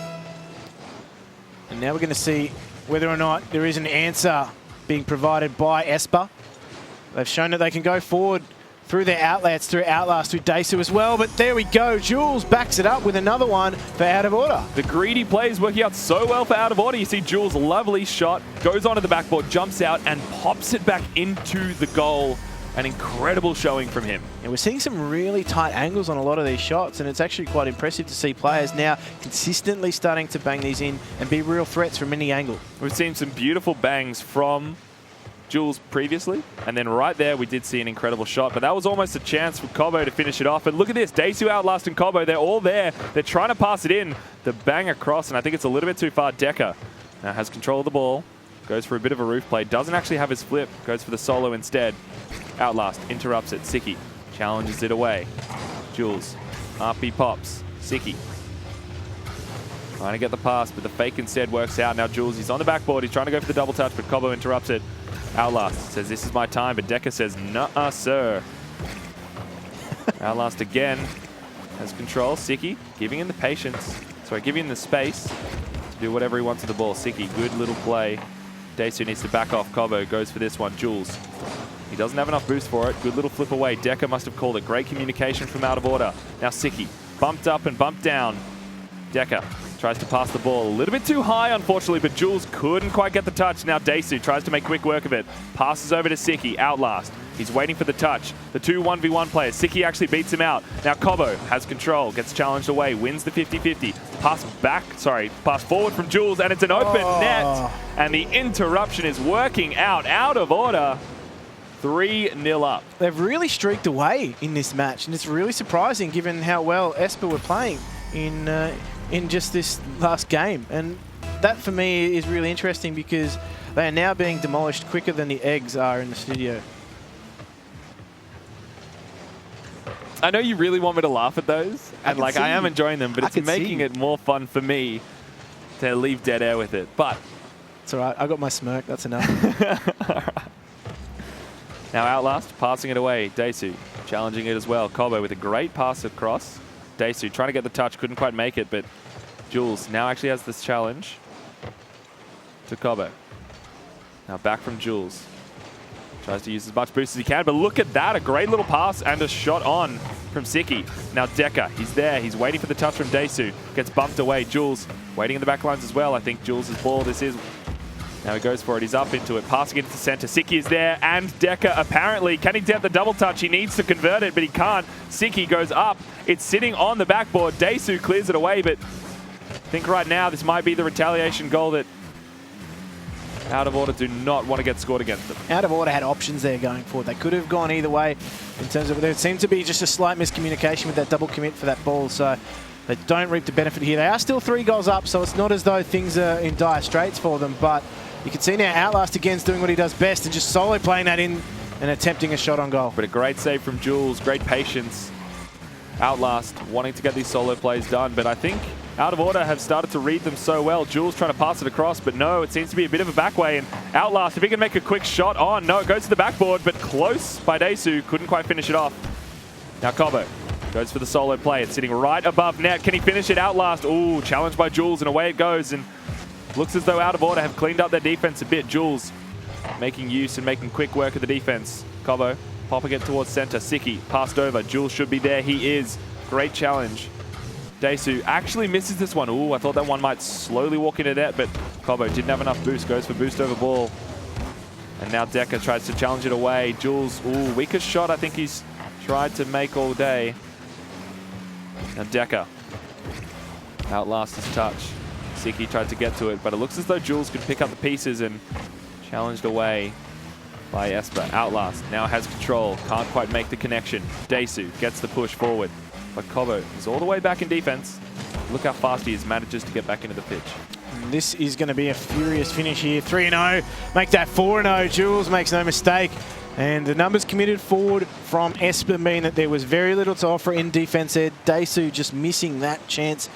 And they had plenty of time to put that one away. Well, Out of Order wanting to equalize this series, and I think they're going to do so. And it's interesting to see their offense has been a lot better this game, and I think Jules has actually stepped up definitely in this series. Certainly has, and I think we're going to maybe see that game 5 like Jake predicted.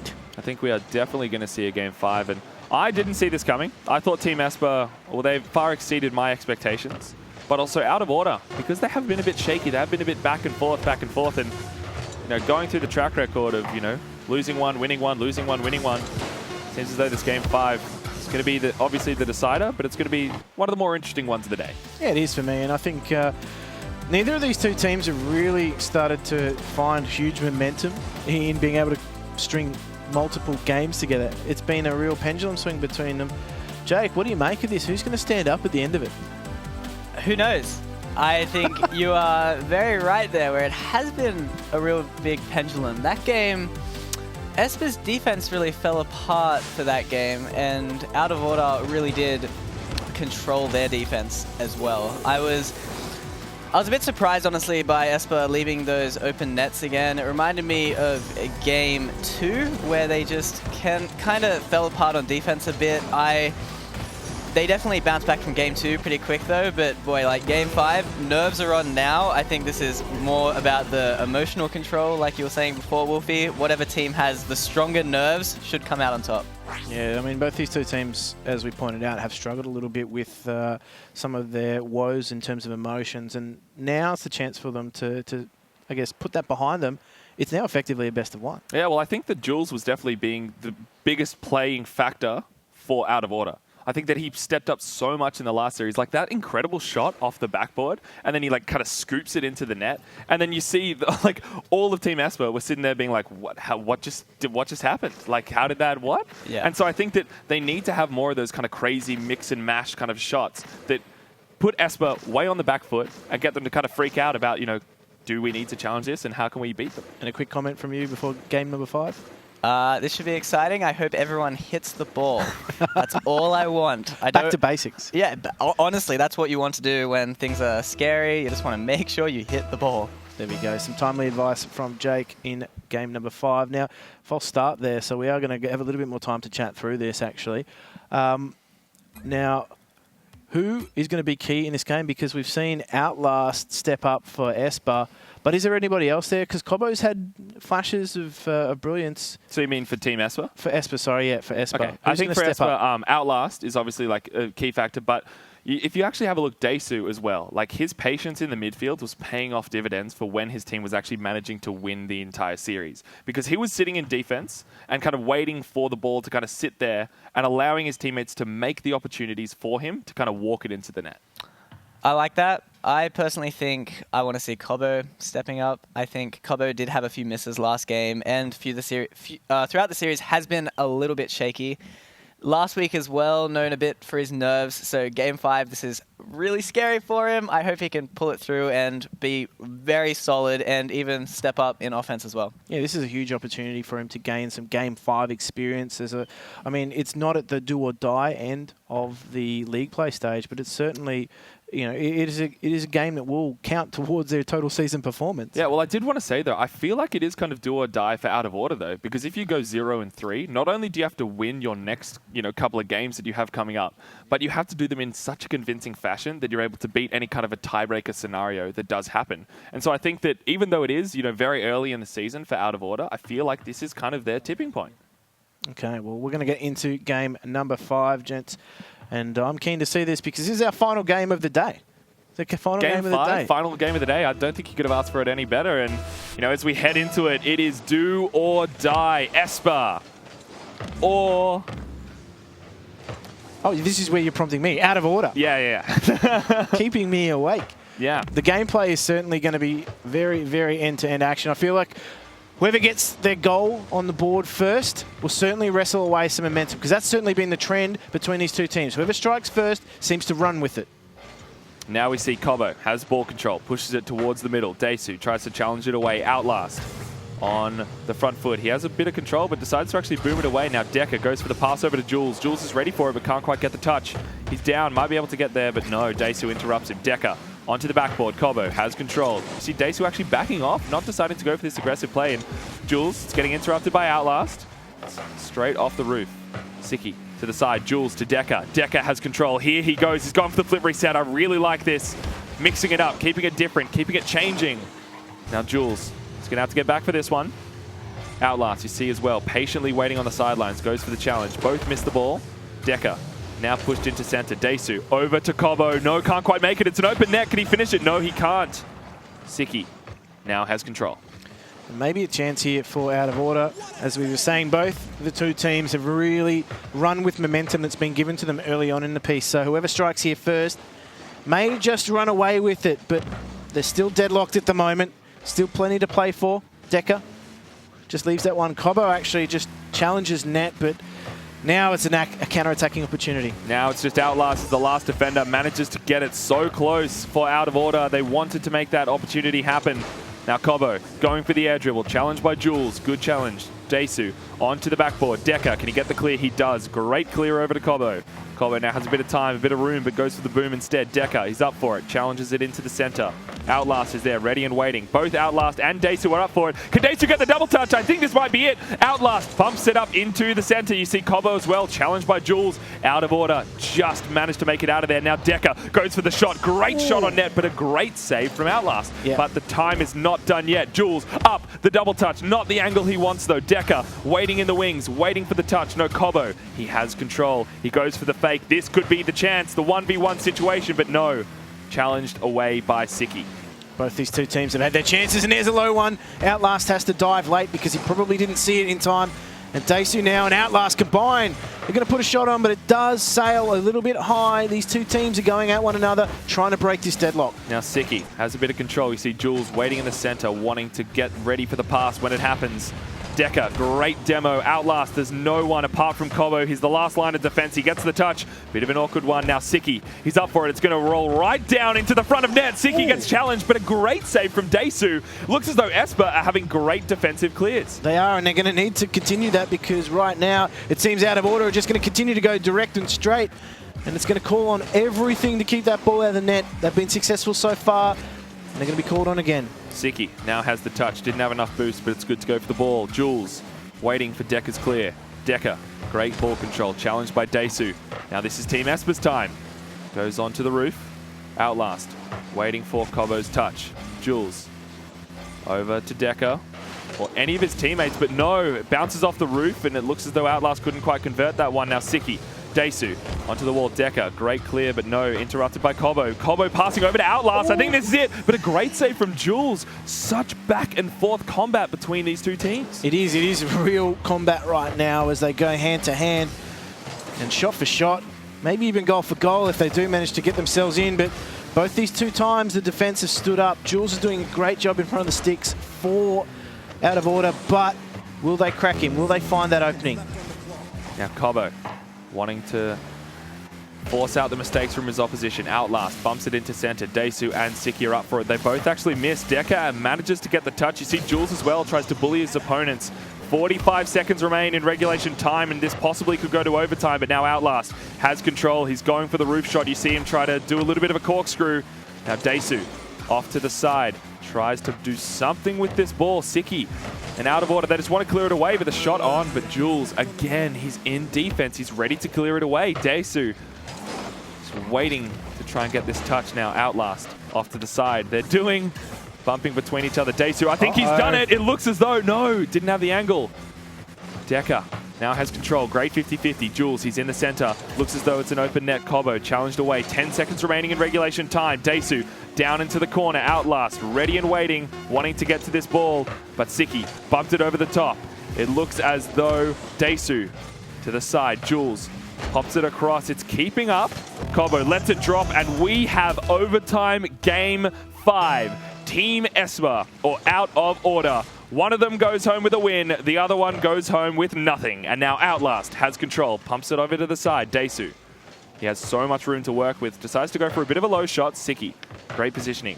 Cobo towards the center. Bumped over to the side. Not the angle. Jules bumps it away. Desu out of order on the back foot. They're sitting there. They're bumped away. Cobo, no, he's waiting actually. Plays the patient game off to the side. Siki has the shot. He does it. It goes in. What a boomer from Siki. And eventually they do crack the defense. The only goal scored in this game comes in overtime, and Siki makes no mistake with that one. Squeezes it past the goalkeeper, and out of order are your winners. Now, Jake, that was a much low-scoring affair than we've seen in the previous encounters. Both of these two teams very patient in the way that they played. Yeah, you're right. They were really sitting back. They looked quite, I wouldn't say nervous, honestly. They just looked quite cautious and just, yeah, sitting back, just seeing what was happening. Very careful of overcommitting, which actually hurt Esper at the end there. Cobo didn't commit, and if he was fast, he probably would have scored. Went back, left alone, and out of order just really clinically punished him there. That was an excellent shot by Siki. Yeah, it was. It took the entirety of the game plus a bit of overtime to break the deadlock. Let's take a look at this one goal in the game. As, look, for me, Siki was a bit quiet throughout the course of the entire matchup, but I feel as though when it came to the right moments, he delivered. I think both of these teams actually had almost perfect rotations throughout that entire match. Not only was there always one defender ready, but there was always someone ready for a pass and then someone ready for that offensive play. And because of that, both of these teams were playing so well that every time there was a shot on, there was a defender ready for it. And then it just kind of had this ping pong back and forth, like, you know, it was Esper's time to take a shot, and then it was out of orders, and then it just went back and forth, and it was great, and it was really entertaining to watch.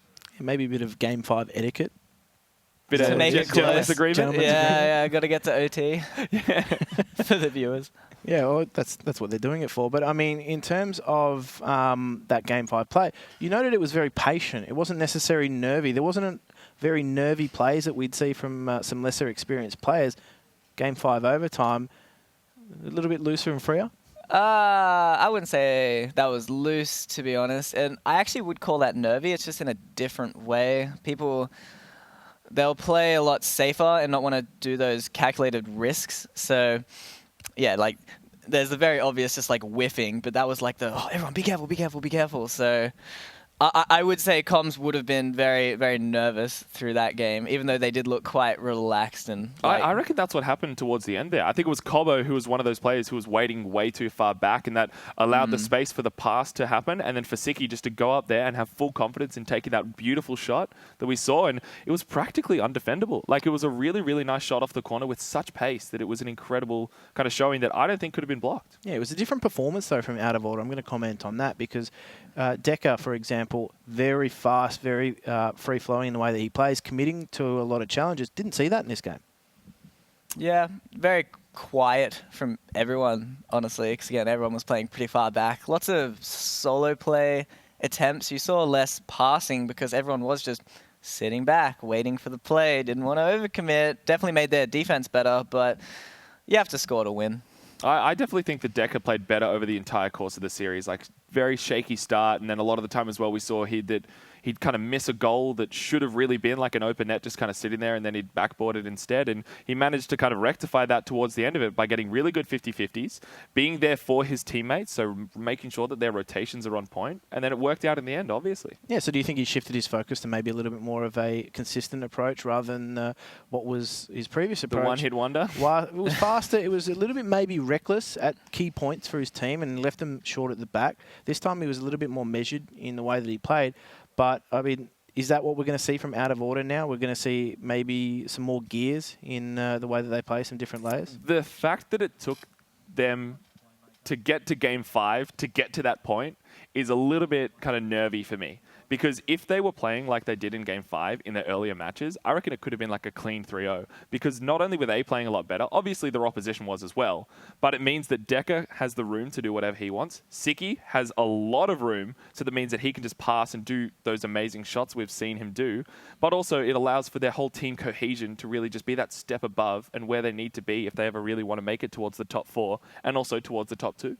I actually have to disagree with you there. I don't think how they played in Game 5 is a great way to play because they were really far back. I think in the first few games you could see they were trying to pass a lot. It's really awesome, but then it did suffer on defense. In an ideal world, you have both. Like if they played like that against a Chiefs who is playing well, they'd just be stuck in their half until they conceded a goal. So I think it is about balancing it. It's cool to see them change, and one of the things I really like is how Out of Order kept their mentality together. I was like, I've always been a little bit worried for the team because they don't have like a strong leader like CJ, for example. Yeah. So really good to see them just really hold it together and win Game 5. Yeah, and then be able to go on from there. Yeah, I think it was an impressive showing, you know, not only from them, but from also Team Esper, and it was really good to see. Yeah, it was interesting, the contrast between the first 4 games and the last game. And the interesting stat for me is we look at our clutch playmaker in terms of accolades, Outlast with 5 assists. He as a result of those solo plays that we were seeing in the first 4 games. Yeah, well, we did see quite a lot of those happen where he tried to go for a solo play and then maybe it ended up in a pass or just, you know, bouncing off a defender that, you know, ended up for Desu to be able to finish it off or, you know, kind of opening up those opportunities for his team. And I'm not surprised by that at all. Yeah, that is generally at the highest level what happens. It's pretty easy to defend the first thing that comes, but at Outlast, because those dribbles were so good and he was so chaotic, he created those really good chances when the other team had to scramble to defend what he was bringing to the table. Yeah, last week we I guess some of the commentary around the end of the game was actually around Desu's positioning. Now, looking at the saviour of this particular game, it's actually Desu with 12 saves. This week we saw him far more defensive, and he wasn't getting baited into going forward. But he was also, you know, one of he had like some of the highest saves from last week as well. So I'm really not surprised by that at all either. Like, I think that the way that their whole team plays is very much that Desu is there sitting in defense, able to get some incredible saves. And he's showcased that today. Like, even though obviously they didn't end up in the best result for his team, because his individual skills were so kind of well fleshed out, he was able to keep those saves and pass it out of defense. I'm a bit interested then with this team because I'd also say Cobo likes to naturally sit back as well. So it could be a bit hard for them if Desu is getting so many saves every game. It's like someone has to go up. And we saw like they got punished in that last game. They didn't score a goal. So maybe they need to see the fact that they do have pretty good defense and everyone is back most of the time and then shift it into being able to play aggressive without giving that up. Yeah, it was a really defensive performance from Esper, but that takes us through to our Dare Golden Striker.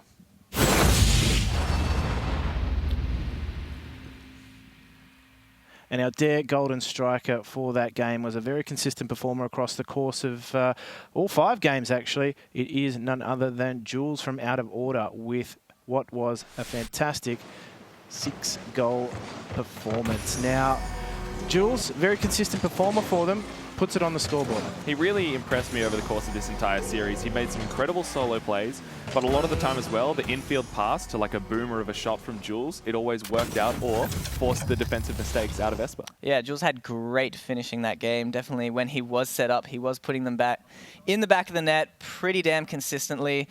Played a really big part in Game 4 to score 3 goals, and overall just very solid series from him. Very solid series, very focused and dialed in series from Jules. Now, congratulations, Jules. You're our Dare Golden Striker.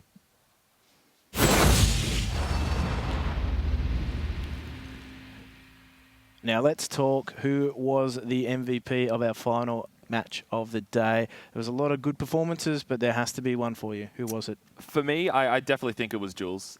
Jules was basically the key player of when he stepped up. His team ended up being, the victory. But obviously, Siki is like definitely a kind of a memorable person to mention for sure. But I think that Jules was kind of the key player for his entire team over the course of the entire series. I have to agree. Jules was very good. Like, that whole series, definitely really solid, like we were just saying. I guess I'll just repeat myself for what he was saying for Golden Striker. He also set up that assist for the Game 5 overtime. So would love to give it to Siki because that was a sick shot to end the series. But Siki, a little too quiet through the series. Same with Decker, so I think it's definitely Jules for this one. Okay, well, do you agree with our analysts? You two can have your say on who you thought the MVP was of that match. Make sure you get on our socials, get on Twitter, get on Facebook. Let us know if you agree. Join the conversation and have your say. We're going to take a look at how Week 2 played out. It was the short week, and no, it's not because I'm hosting the desk. It was only 4 games. So let's take a quick look, guys. I mean, it was a relatively clean run there with Chiefs and both Icon. Very convincing performances. For me, the spookiest thing about it all is the blue team. Blue team in each and every time has won it. And I don't know if this is going to be like a trend in the future, but I mean, it's a known fact that, people do prefer to play on the blue team, even though it's a total placebo. There's no real difference between them. But, I mean, Icon did play a fantastic game and Chiefs as well, so we see them dominating the field. I think blue team kind of lets your cars blend in a little bit more to the field. I always like that, especially on the night maps. So I think blue team is objectively better. Well, I mean, the stats don't lie. You've got 10-0 right now to the blue team. Last week, wow, blue team won all of their matches. This week, blue team again. I mean, we were talking about it before. The stats, they don't lie. Would you be trying to hustle and make sure that your team gets on blue team for next week? Well, I think that's what you're going to have a look at. You'll have a look at the stats and be like, well, if it's like Chiefs are on the blue team or if Icon's on the blue team or whatnot, whoever it is, they're going to be winning. There you go. I'm not much of a superstitious person. Nearly said superstitious. That would have been stupid.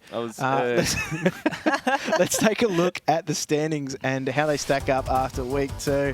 Icon out in front with Justice and also the Chiefs as well. Keeping in mind, Chiefs haven't played as many games, so clean runs from them thus far. And the tussle for that 4th position is well and truly underway with both Out of Order, 1&E, I guess Esper and Emprox all vying for it. Why not throw Edge in there as well? Why not?